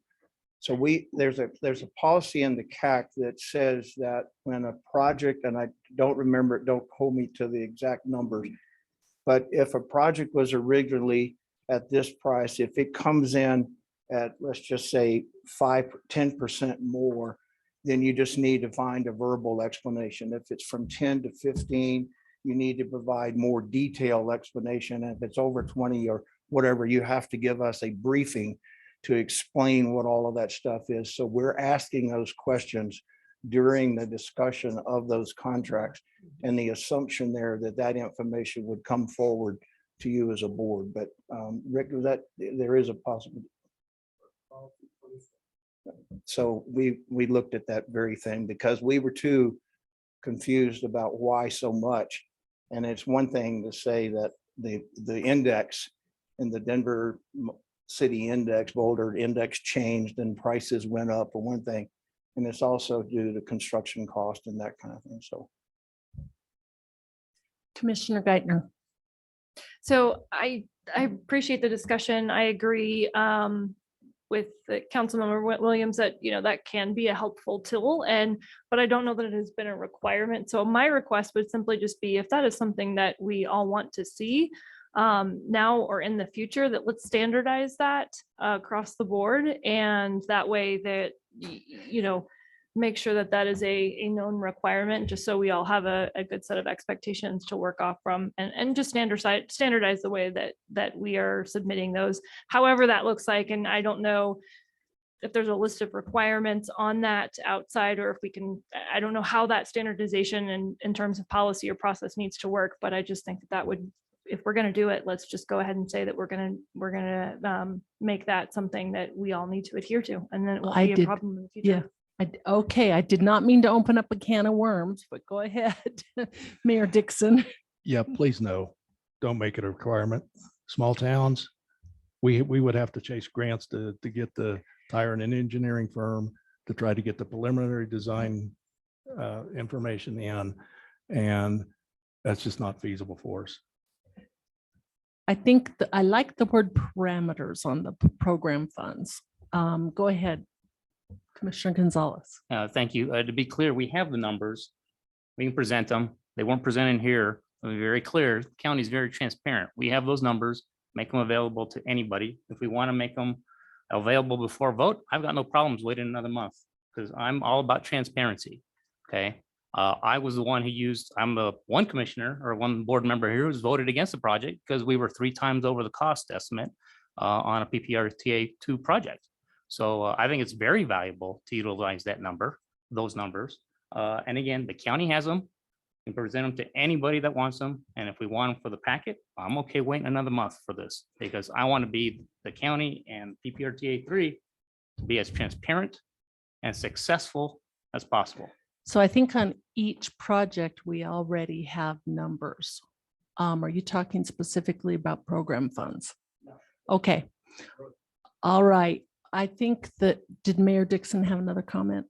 Okay, Council Member Williams. Yeah, I think we can. So first, what's going to take place today is hopefully at the end, we have a motion that has referring it, but we don't have specific language. Yes. Because Jennifer's going to need some time to make it all beautiful for the ballot.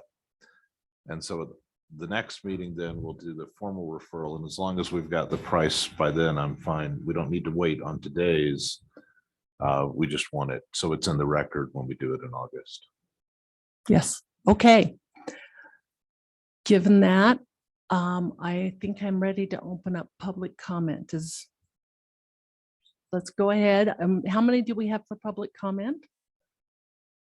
3. Okay. We appreciate, we're all kind of long-winded, so we appreciate brevity. Oh, we got 4. No, I just wanted to verify if Oh. anybody online was for public comment, so you could. Oh, yeah. assess that. Anybody online should raise their hand as well. I think that's mostly our. Okay. All right, come on up, Mr. Lawson.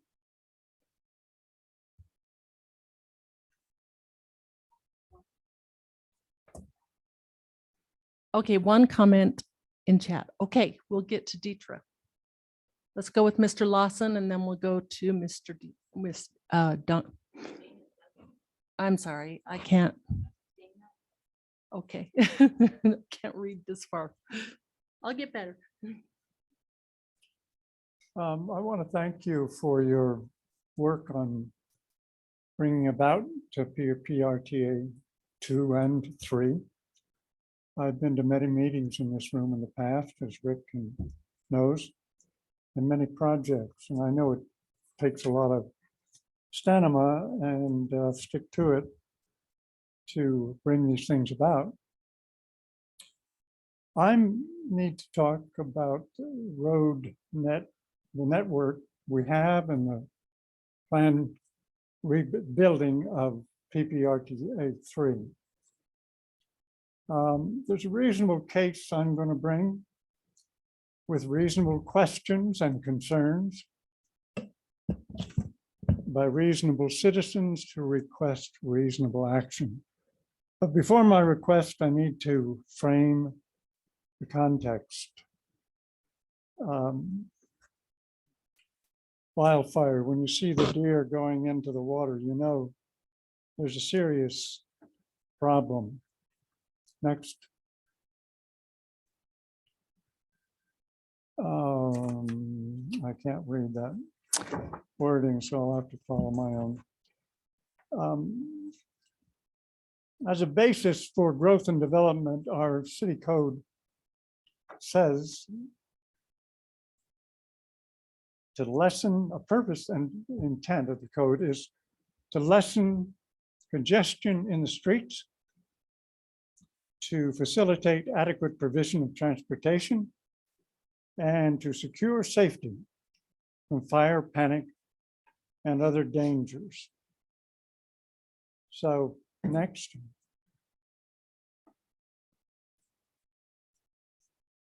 So our situation with the Wooey to the west, no lake or ocean front, but 1 million acres in addition of national forest.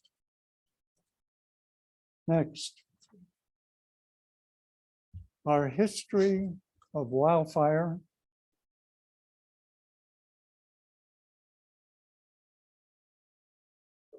Is that not quite, I think. Nice, thank you. Go. Showing Black Forest, Waldo, of course, and forgotten often is the Broadmoor fire to Carson to Fountain, which was as big as the other two together. And then the grassland fires all around the city and the orange one at the bottom, they're huge. So we are in a ring of fire. Next.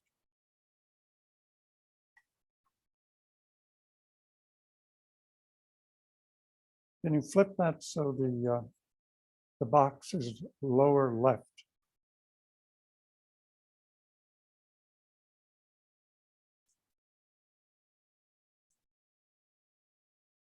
Okay. This is the 1950 fire burn area, 50 to 60 square miles, starting in the Broadmoor Golf Course, rampaging through Fort Carson and ending up over at Fountain. Next. Wildfires do force evacuations, and evacuation routes risk jams. Next. I'd like you to consider this in 3 ways. One, the multi-threat on the west, the I-25 barrier in the center of the city, and on the east side, roads that block west side evacuations. On the west, in addition to the Woolly and the Pike Forest, there are congestion roads like Lake Avenue. We think are outages, but we know by study that they are jammed up in the event of an evacuation. And in addition, houses are fuel. One house can start 6 others on fire, so they are very volatile, as much as trees or more. The barrier of I-25, we don't think of it that way, but it really is. If you had a grid system, there would be a road every 400 feet going east, and you would have the choice of 10 or 20 roads. If you couldn't take one, you had lots of options. But we only can get through that barrier every mile to 3 miles. You get down south and there are only 2 ways through it. So it's a serious block. It's like a dam. And on the east side, it's terrible. In the southwest, opposite the, and in the east, opposite the predicted fire, our mayor says it, our fire chiefs have said it, we're going to have it. And now, unlike 1950, there are billions to be lost and thousands of people at risk. Next. If you can upright that. This is titled the Colorado Springs Wildfire Evacuation Planning Atlas, done by PPACG in 2010, and some major consultants, Wilbur Smith and HDR. And next, it told us that, thanks. All the red streets in the left side, and this is the upper northwest part of the city. All those streets have congestion problems. And if you get to I-25, the red marks on there indicate that's congested northbound. But the only way, there are only 2 ways through there, and both those roads are heavily congested. So people cannot get out of the west side if they can't flow into the east side. We are desperately lacking in east-west roads for normal use and also for emergency evacuation from a wildfire. Next. The city of Denver is the opposite. You have I-470 all across the bottom. This is a high-capacity, high-speed road. And another one, I-70 along the northern boundary. And about 4 more roads east to west, including Colfax, 6th Avenue, Hamden, Alameda, and Arapahoe, and some Bellevue have long stretches that contribute. So that is a far better setup. That we don't have. Woodman Road is probably as close as we've gotten. We've poured millions into that roadway, but I think we have nothing that compares with it. Next.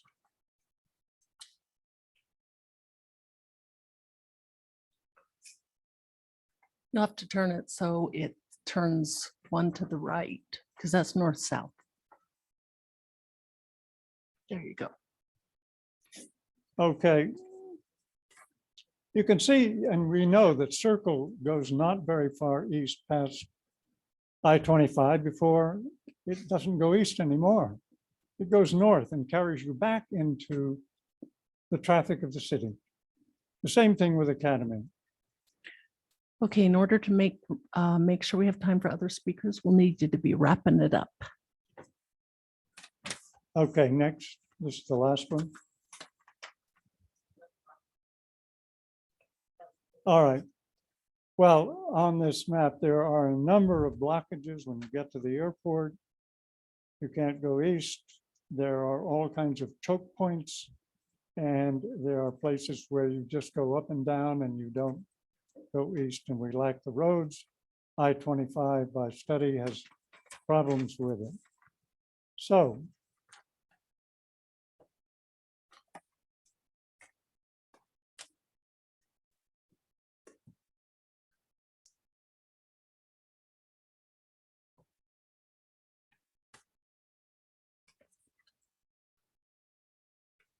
And I'm coming to the end.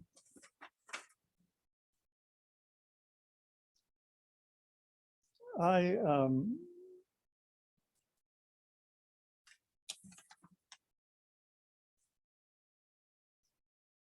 given that our dire fire liabilities, why did the PPRTA process not seriously consider emergency evacuation before prioritizing road networks for listing and funding for the next decade, especially the need for west to east roads, which are needed for normal use? When can this happen? Staff indicates that things, if they're not included, they're 14 years away. And third, why is the vote 3 years ahead of time in 22 for a 25 start of expenses? I know of no jurisdiction that budgets this way.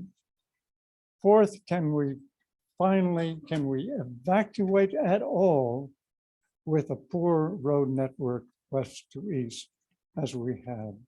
So in closing, I ask you to seriously consider emergency evacuation road project priorities.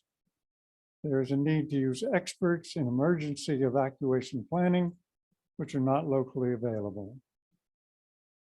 So I ask you to defer the election vote. It's a serious omission if we don't do this, if we have time to do this right, and we have money to make serious improvements.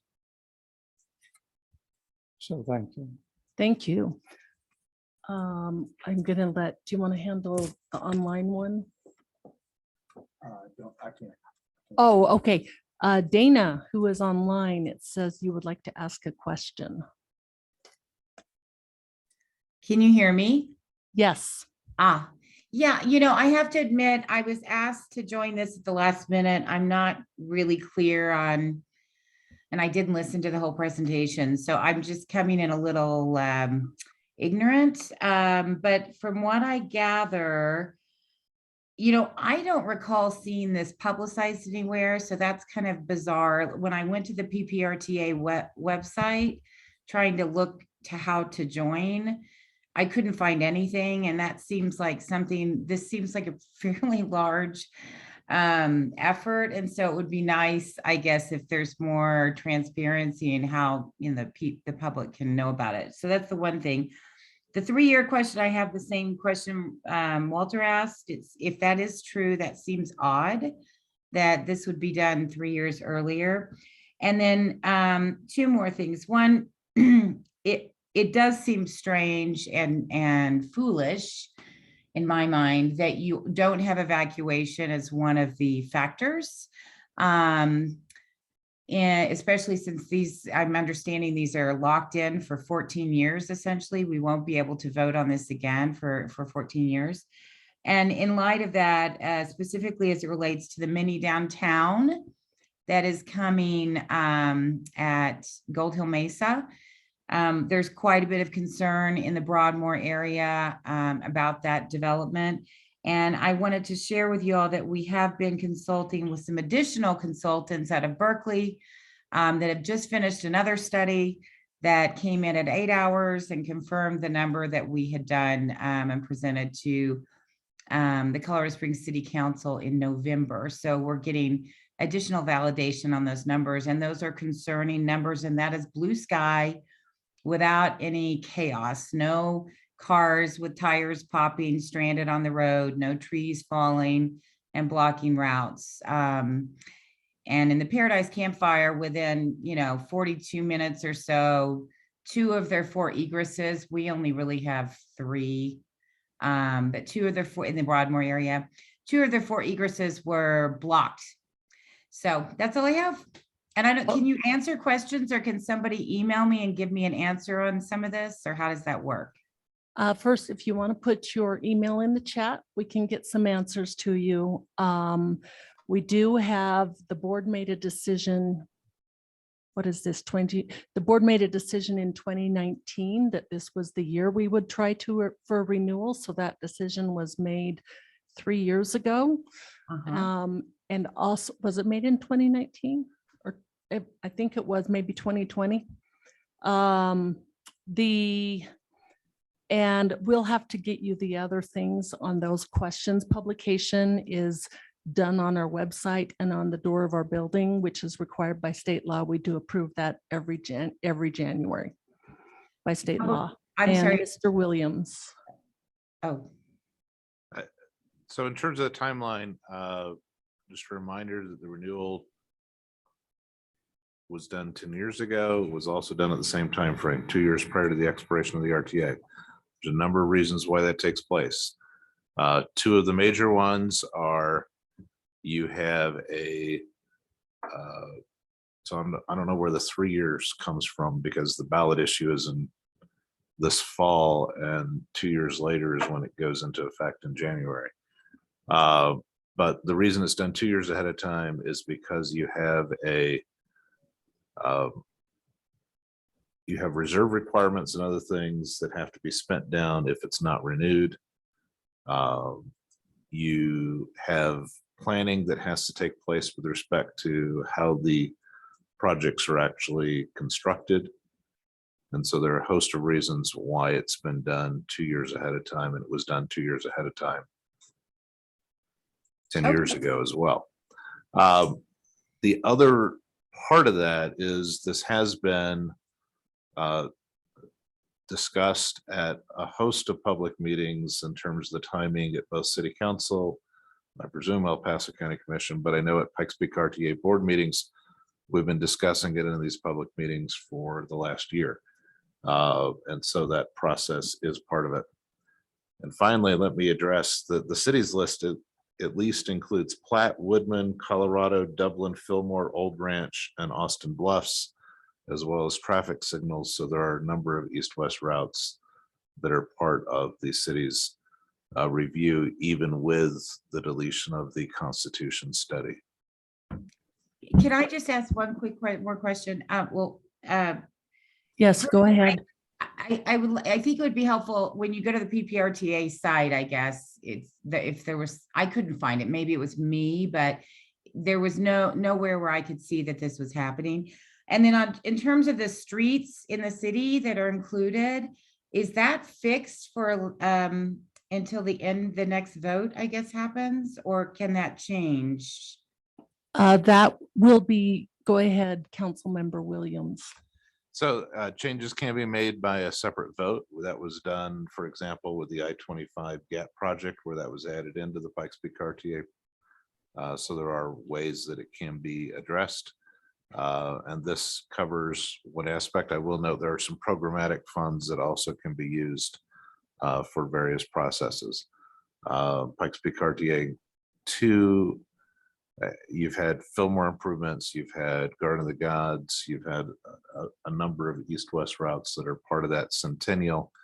So there have been a number of other projects that have been part of the Pikes Peak RTA that have addressed it. But in terms of changes in the future, the promise is that the Category A projects will be built, but the people do have the capability of making an alteration, and a future board could refer that, just like they did the I-25 GAP issue. Got it. Thank you. Thank you. Next speaker. Dutch, come on up.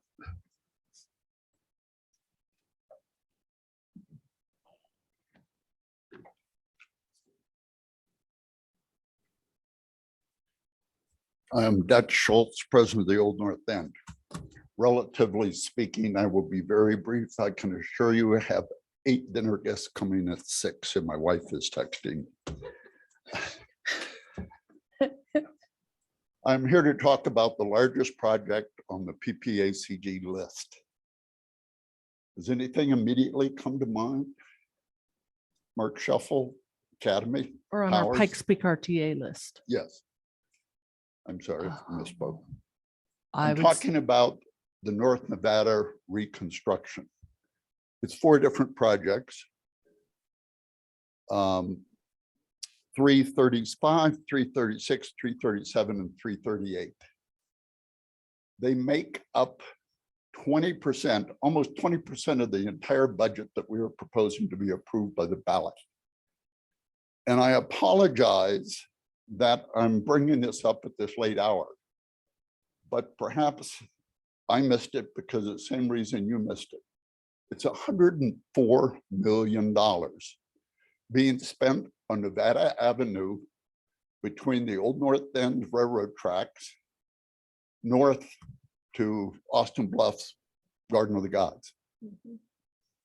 104, it's almost 20% of your entire ballot project. The interesting thing is these 4 projects meet none of the criteria that were set up to establish the list. I've been involved, Old North End has been with this list since the very start. The number 1 was safety. This road is relatively safe compared to all the others. It doesn't show high on the list. Number 2 was congestion. It's currently a 4-lane divided road for relatively low traffic. Is there congestion? Yes, at the 2 intersections, Fillmore and Nevada, and Garden of the Gods and Nevada. But these projects don't address that. They're not grade changes, which is what it would take to remove that congestion. The final criteria was what I'll call capital maintenance. If something had deteriorated so bad that you had to totally replace it.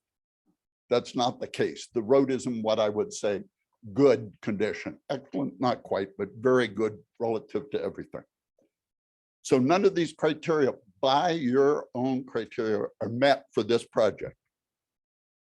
Why is it here? I don't know, because it is not what you do here. You do transportation. This is a redevelopment project. It is being put in because they want the area around it on either side to be redeveloped. That is not what we fund things for.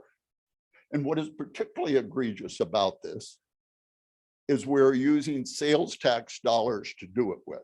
And you want accountability? Sales tax is one of the most regressive taxes there is. It takes money from everybody, rich or poor. And in this particular case, it's being transferred to benefit developers, quite frankly. It's a gift to the developers that will be benefited by the road on either side.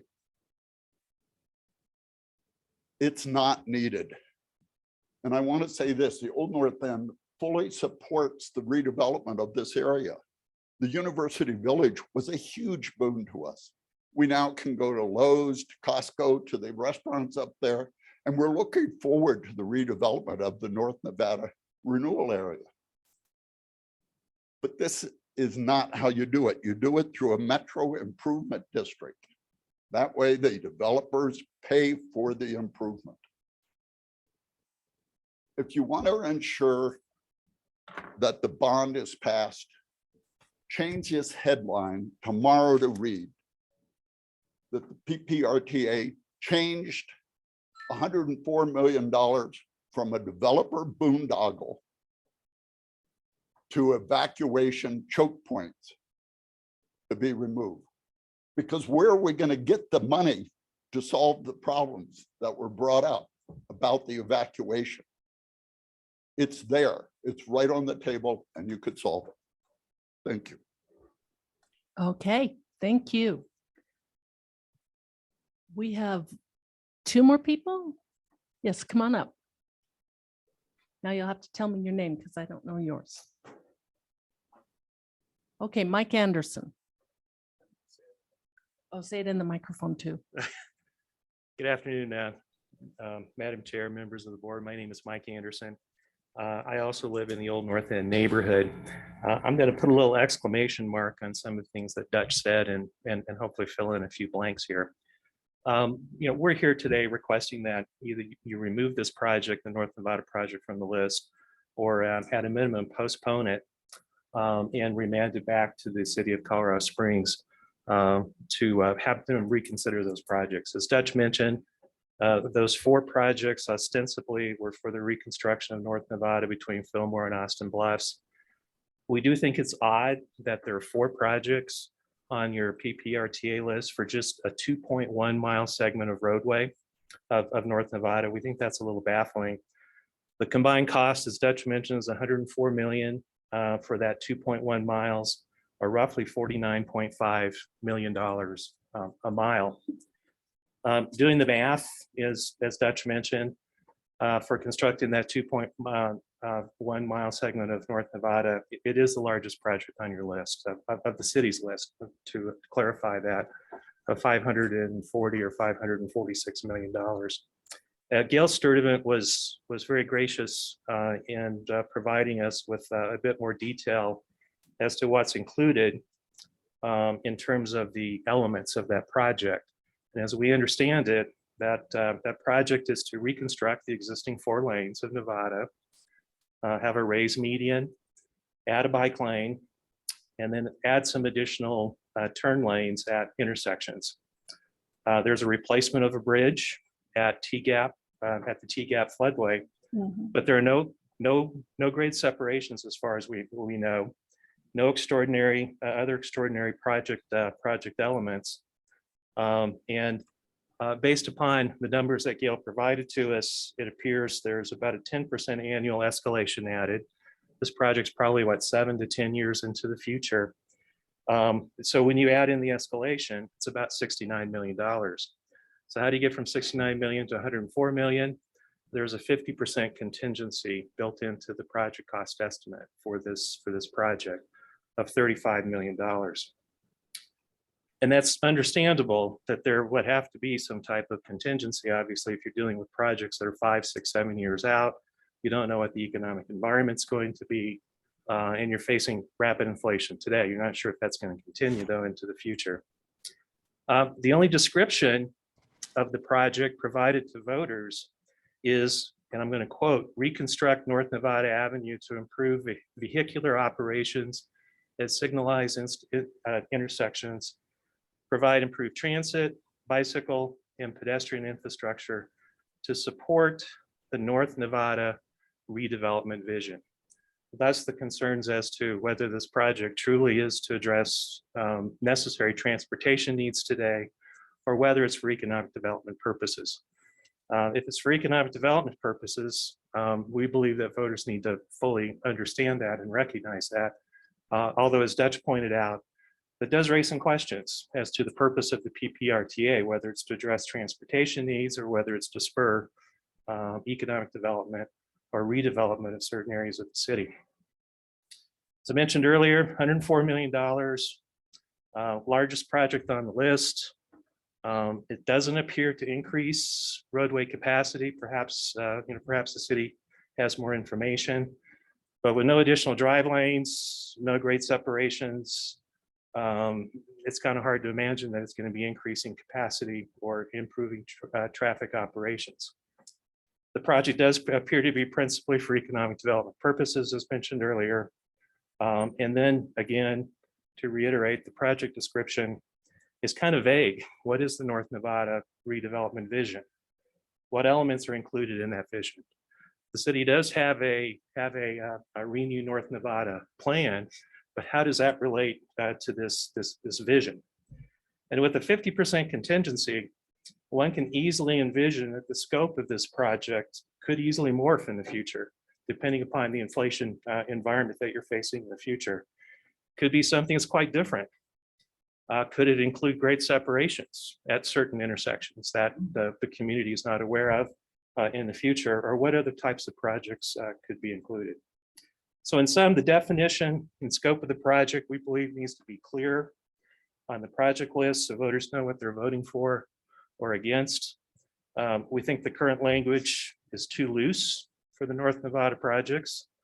We do commend the PPRTA is given its commitment to transparency and accountability. As your motto goes, promises made, promises kept. So that's all we have to say today. Thank you very much. We have one more public comment, right? One more speaker, or is that it? Okay, all right. We will have Gail address the Nevada issue and then we will go ahead and close public comment now. Thank you. And that way we can keep going with our further business. Gail, did you want to talk a little bit more about the North Nevada project? Absolutely. Can I take one minor step back and just let you know that, again, through Connect COS, the city did look at the entire transportation network to meet all of the city's transportation needs. And we actually looked beyond the city limits. We looked at a regional approach with lots of linkage in El Paso County and our neighbors as well. I tried to take notes when Mr. Schultz and Mr. Anderson were speaking about North Nevada. We do have that broken down into 4 projects. I mean, it's been very clear, and it's interesting that the first time it's come up for a discussion or question has been in the, just, I think it was the end of last week.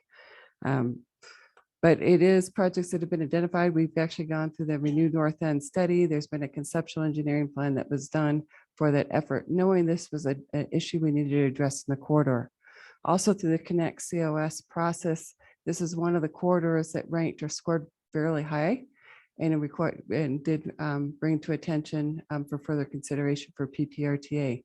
When it was scored, those projects, all 4 of them were scored against the 6 community goals by the Citizens Transportation Advisory Board, which serves as advisors to the City Council. This ranked very high and received their recommendation to move forward for consideration as well. As with the city, when we presented our projects to our City Council and to CTAB and others as well, we've made it very clear that in addition to the items identified in the transportation network and scored by the Citizens Transportation Advisory Board, there's a lot of other things we need to take in consideration.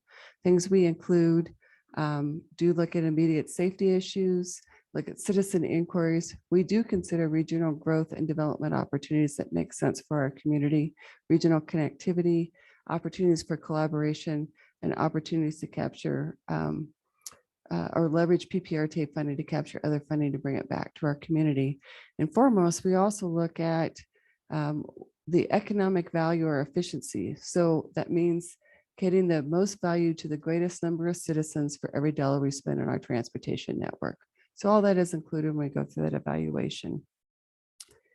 Specific to some of the questions that Mr. Anderson made, and I think this covers what Mr. Schultz said, that with the development of the construction cost estimates and when we look at them, the city does look at escalation as planned in the years that we think these projects would land in the program.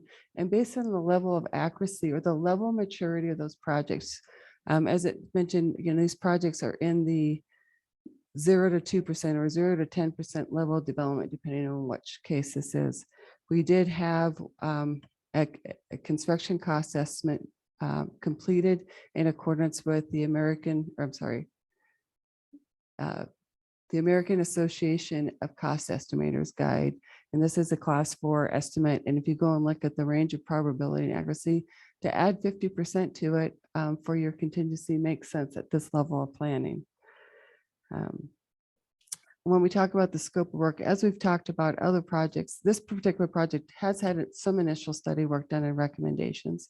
Upon initiation of these projects, there would be additional public process that would happen for it. But since this is on a grant, so we have a little bit better idea of what this might look like. And it'd be transforming a former state highway that has inappropriate access and access control and cross-street connectivity to the east and west of that roadway section. By the way, if developers were to come in, they would be responsible for the network connection or the transportation network that would be attaching to Nevada Avenue. We have said, and Mr. Anderson is aware of this, that there is a 5th Nevada project that looks at the intersection configuration or study at Nevada, Garden of the Gods, and Austin Bluffs area. One of the potential solutions could be a grade separation at that location. At this time, we don't know the exact configuration, what that would look like. In either case, where it stayed at grade or grade separated, there's likely going to need to be replacement of the Garden of the Gods Bridge over Monument Creek.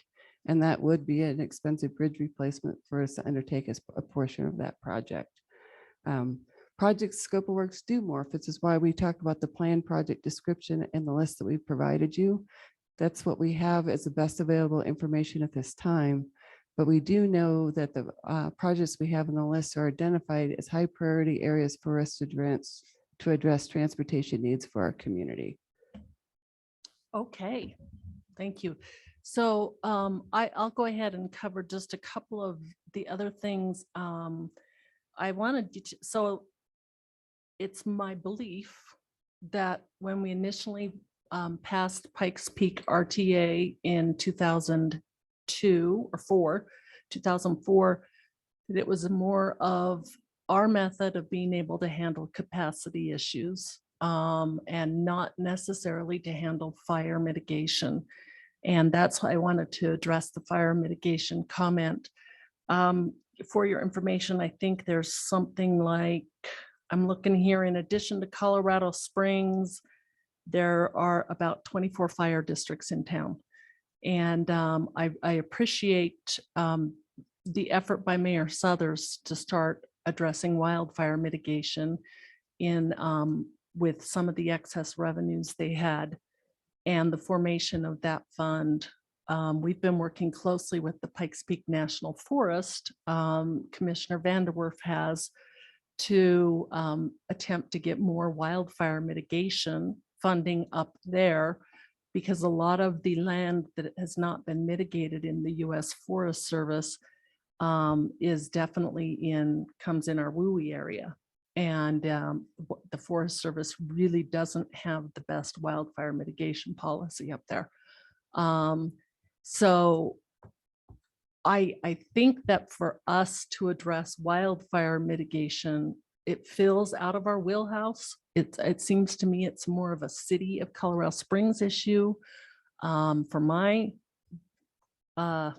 problems in my commissioner district, it's more of a Black Forest fire protection district and Tri-Lakes fire protection district issue, as well as the town of Monument. I know that there's the city, I think, is doing some very proactive things. And so I think that's the thought I'm trying to explain here.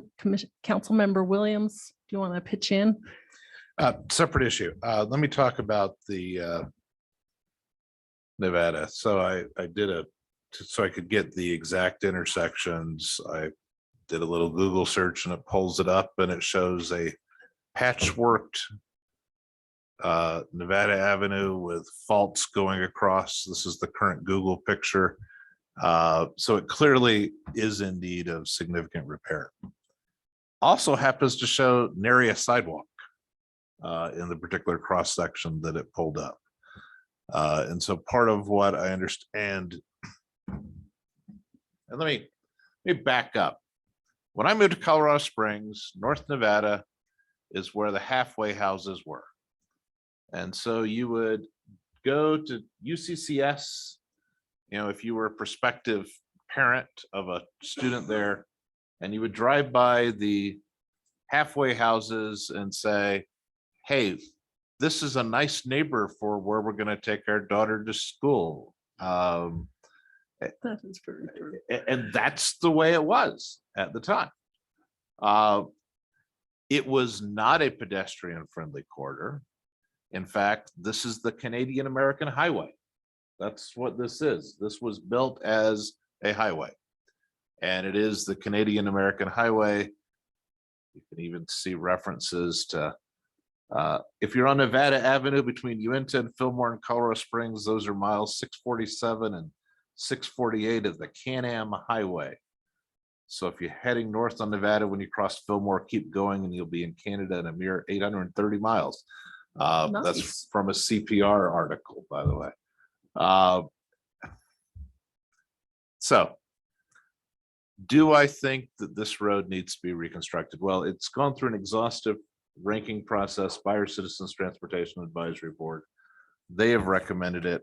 I look at it and I see, yes, this road needs to be reconstructed.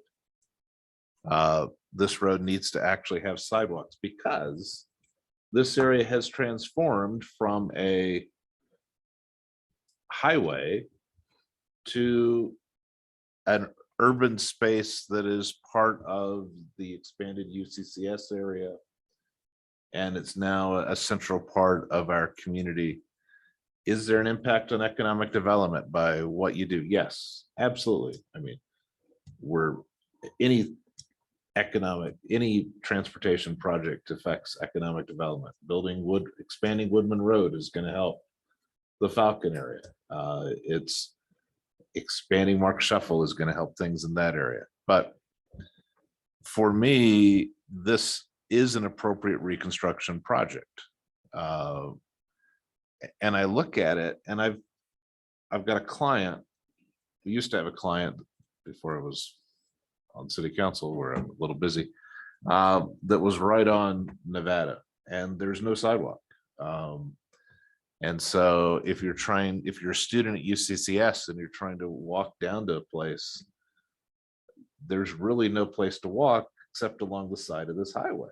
And it is, I think, very appropriate for our Citizens Transportation Advisory Panel or Board to say it's appropriate to evaluate this area and to say that we need to change this road construction from the highway parameter with, shoulders and gravel on the side to actually having pedestrian processes. Is it going to add a bike lane along the way? Yes, apparently it is. But it's still going to keep the lanes that are going through there. Why is there room for a bike lane? Because it was built as a highway. So I listened to my friends. I would say you could have raised this last time when you were here. But we're at the process now where, as a city, this is the recommended process coming through, and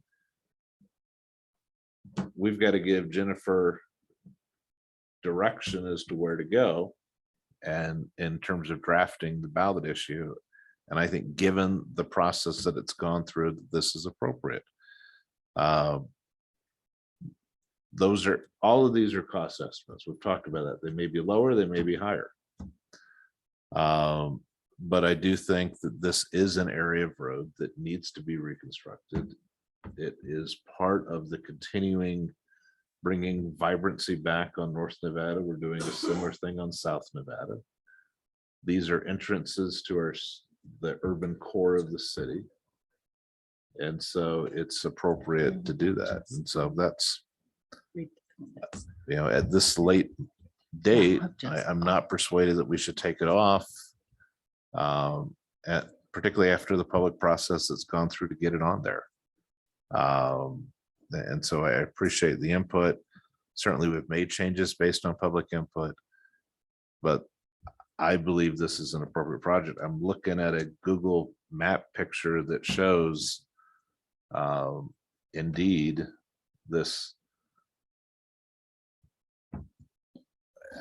It's not a complete alligatoring, but it's a significant amount of patches on the road. Probably back in 1952, when my dad went to the dog races, it was probably a county road. And maybe now it needs to be a little more cityfied. Well, it was a state highway back when your dad was at Camp Carson. Okay, we need first, before Councilmember Helm speaks, I need Jess B to read the comment in the chat so it's read into the official record from Miss Duncan. All right. Dana Duggan says vegetation mitigation does nothing to address the real problem, evacuation egress, which multiple experts, including the nation's top firefighters. We have roads that need to be widened. We have 36 intersections in the Broadmoor area that are 12 to 17 clearance times for one car. This is unacceptable. Cresta is windy, narrow, and 2 lanes. You are adding residential infill everywhere and just finishing a big commercial center. Kratz deal on Cheyenne. And a mini downtown at Gold Hill Mesa. We won't be able to get out. It's already 8 hours in blue sky conditions as it stands today. It will be insanely bad if you don't address this. Lake circles need to go. They have circles that can be rescinded in emergency, smart lights, paid parking boxes, to keep Broadmoor parking off the side streets in the neighborhood surrounding the hotel. It's Dugan, sorry, my apologies. Sorry, I can't read your Wine name. Derby. Sorry. Okay, all right. It sounds like city staff has some really good comments there for their 2C program. Councilmember Helms. I just wanted to add on to what Mr. Williams said about North Nevada. I can recall the first time I moved here in 1975. Lots of establishments then on North Nevada were not allowed to be, we couldn't, as cadets, we were not allowed to attend. They were off limit, officially off limits. So the improvement over the decades is just an amazing feat, and to continue that is the right thing to do with the North Nevada road improvements. Thank you. Yes, Commissioner Gonzalez. Thank you.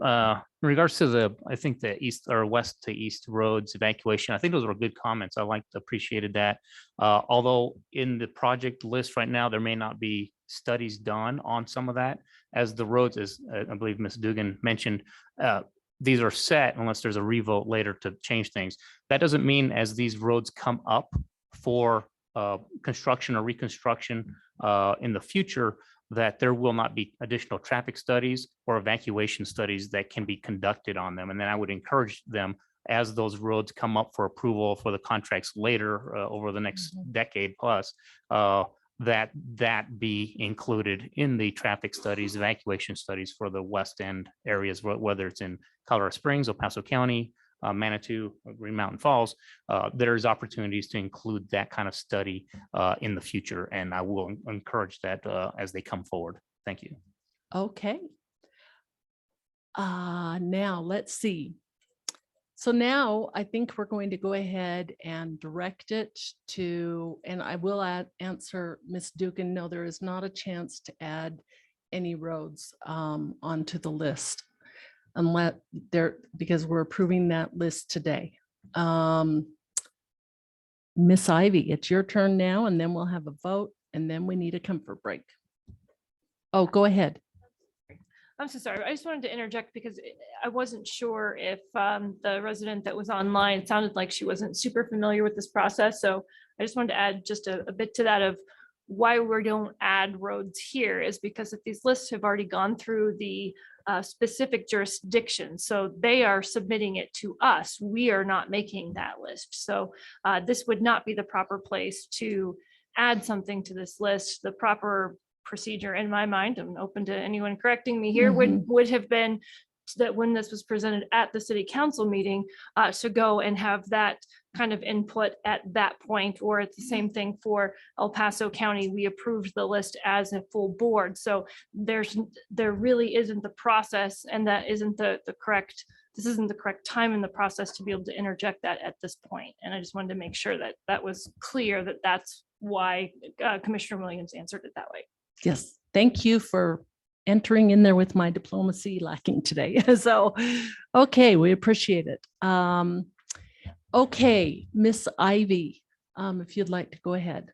I don't think I really have much to say. The approval item that you're on now is the list. I would just suggest that if you're going to approve the list today, that you would do so subject to any minor revisions for repetitive projects, typos, or clarifications. Okay. Yes. Madam Chair, I would move to approve the list of capital projects subject to editing as outlined by our council, and approve the ballot language to be incorporated, and then direct the attorney to incorporate all of that so that at our next meeting, we have a formal ballot issue to approve. And the reason why this needs to be done today is because it takes time to make sure that everything is correct in the ballot issue. Ballot issues are very precise and they have to be done. But that allows time because the lists are then alphabetized, they're standardized, so that it is something that voters can understand when they see it on the issue. which will be on their ballots, and those ballots, just a reminder, we have a statutory deadline in August, and those ballots go out to the military in September, and then to the rest of the voters in October. That is the motion. So There's it's the motion, it with some sounds like, for commentary, yes.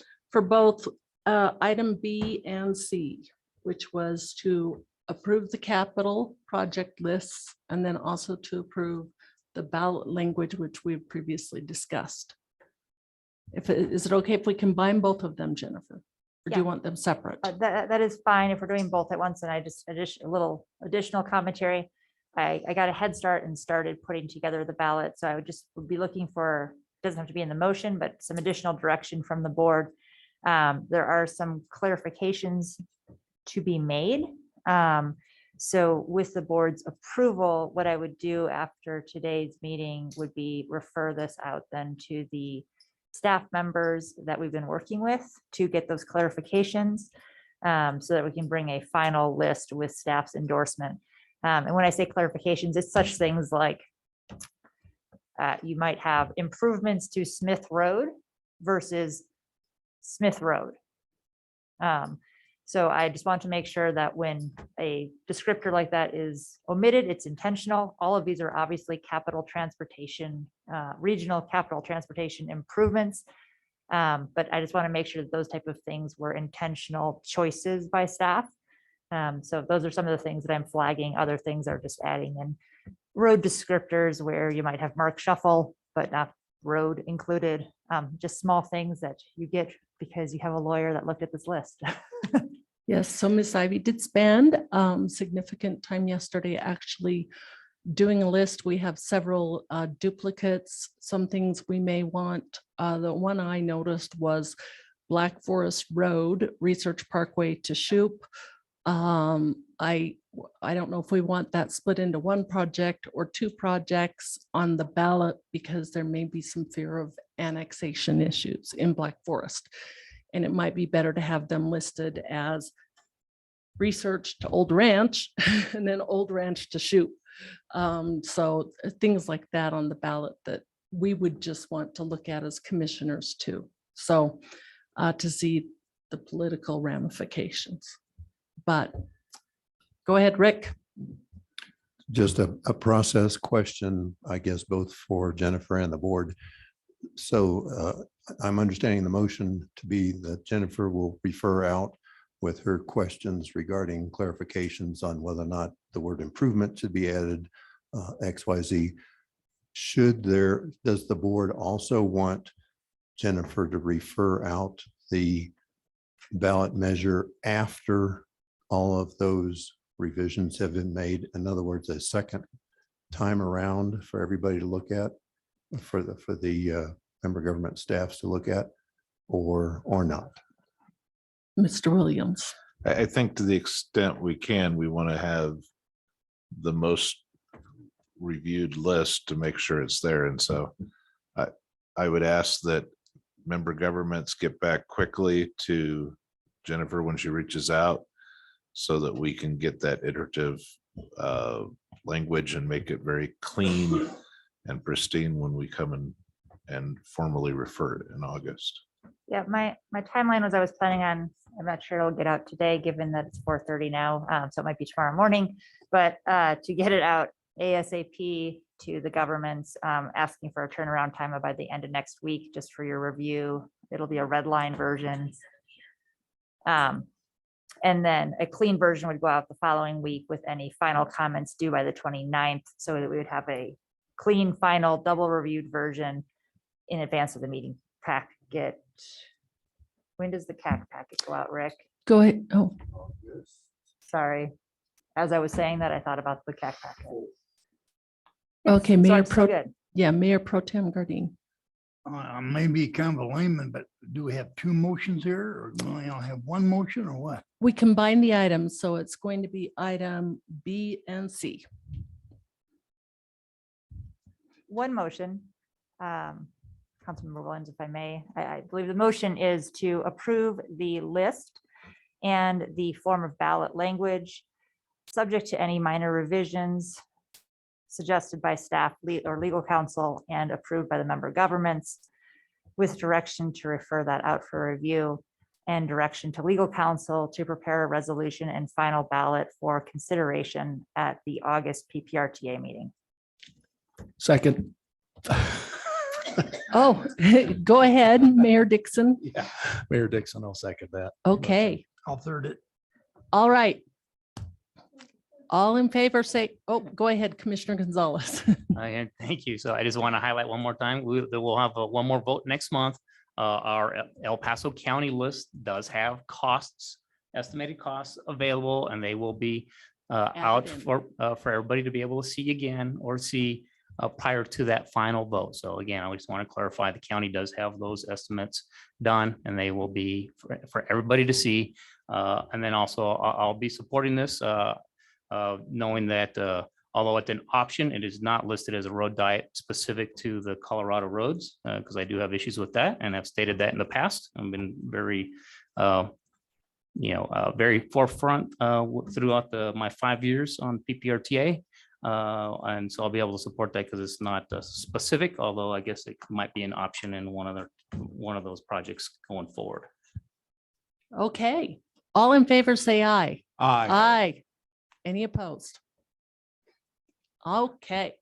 Actually, instead of taking a comfort break, let's power through unless someone needs to. Let's go. Letter D, letter to El Paso County, RA participation in coordinated election. That is something that the chairman has to sign. Go ahead, Rick. Move approval. With a question about modifying the motion to declare who the designated election official is. I was in 2017 and 2012, and the alternate contact person for the designated election official.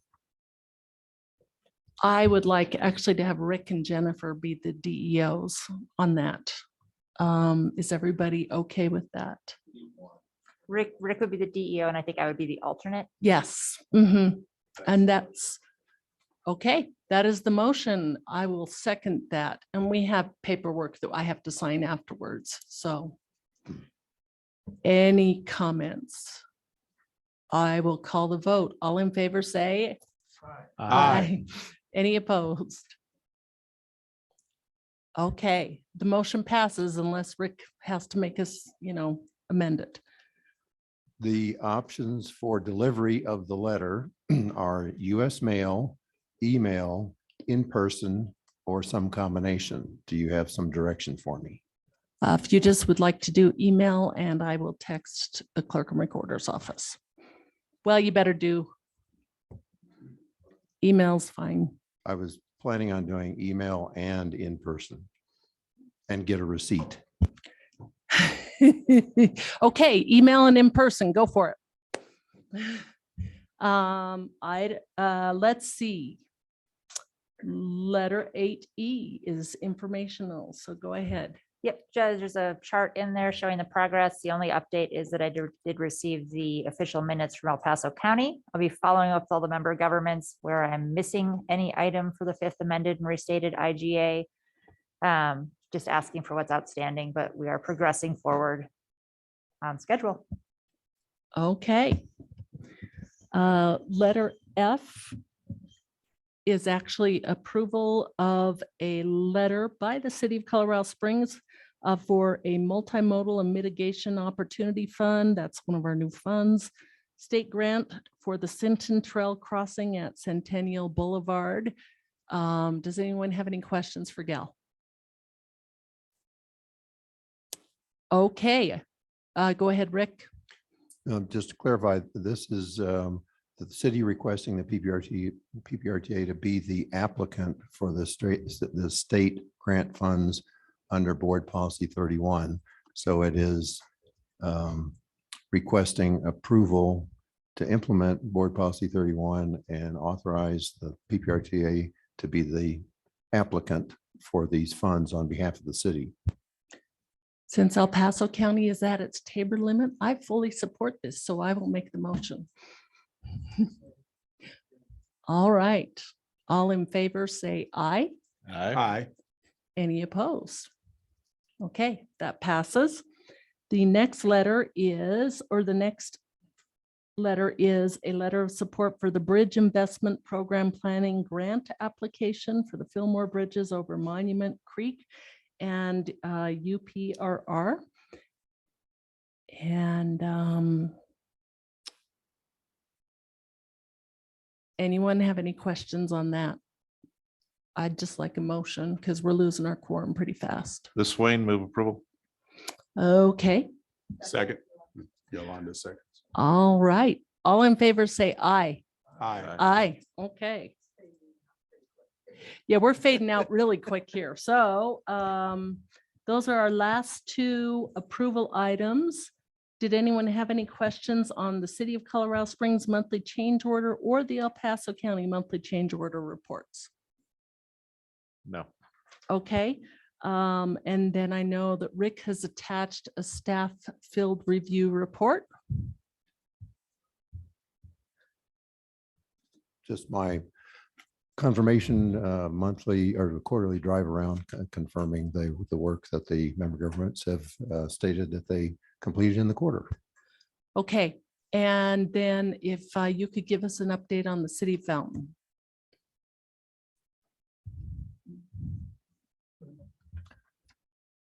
The City of Fountain, short answer is the City of Fountain has decided to pursue with their voters this November a public safety sales tax ballot measure instead of joining the PPRTA this November.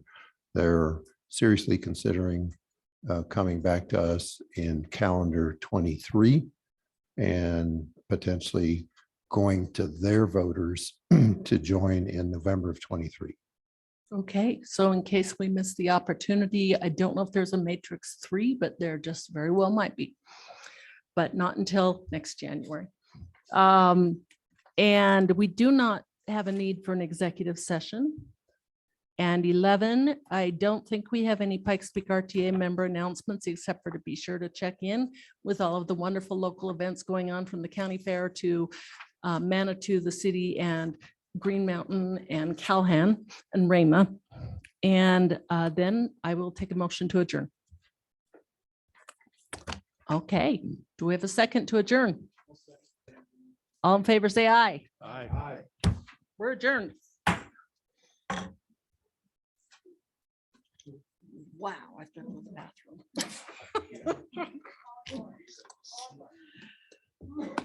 Oh, wasn't able to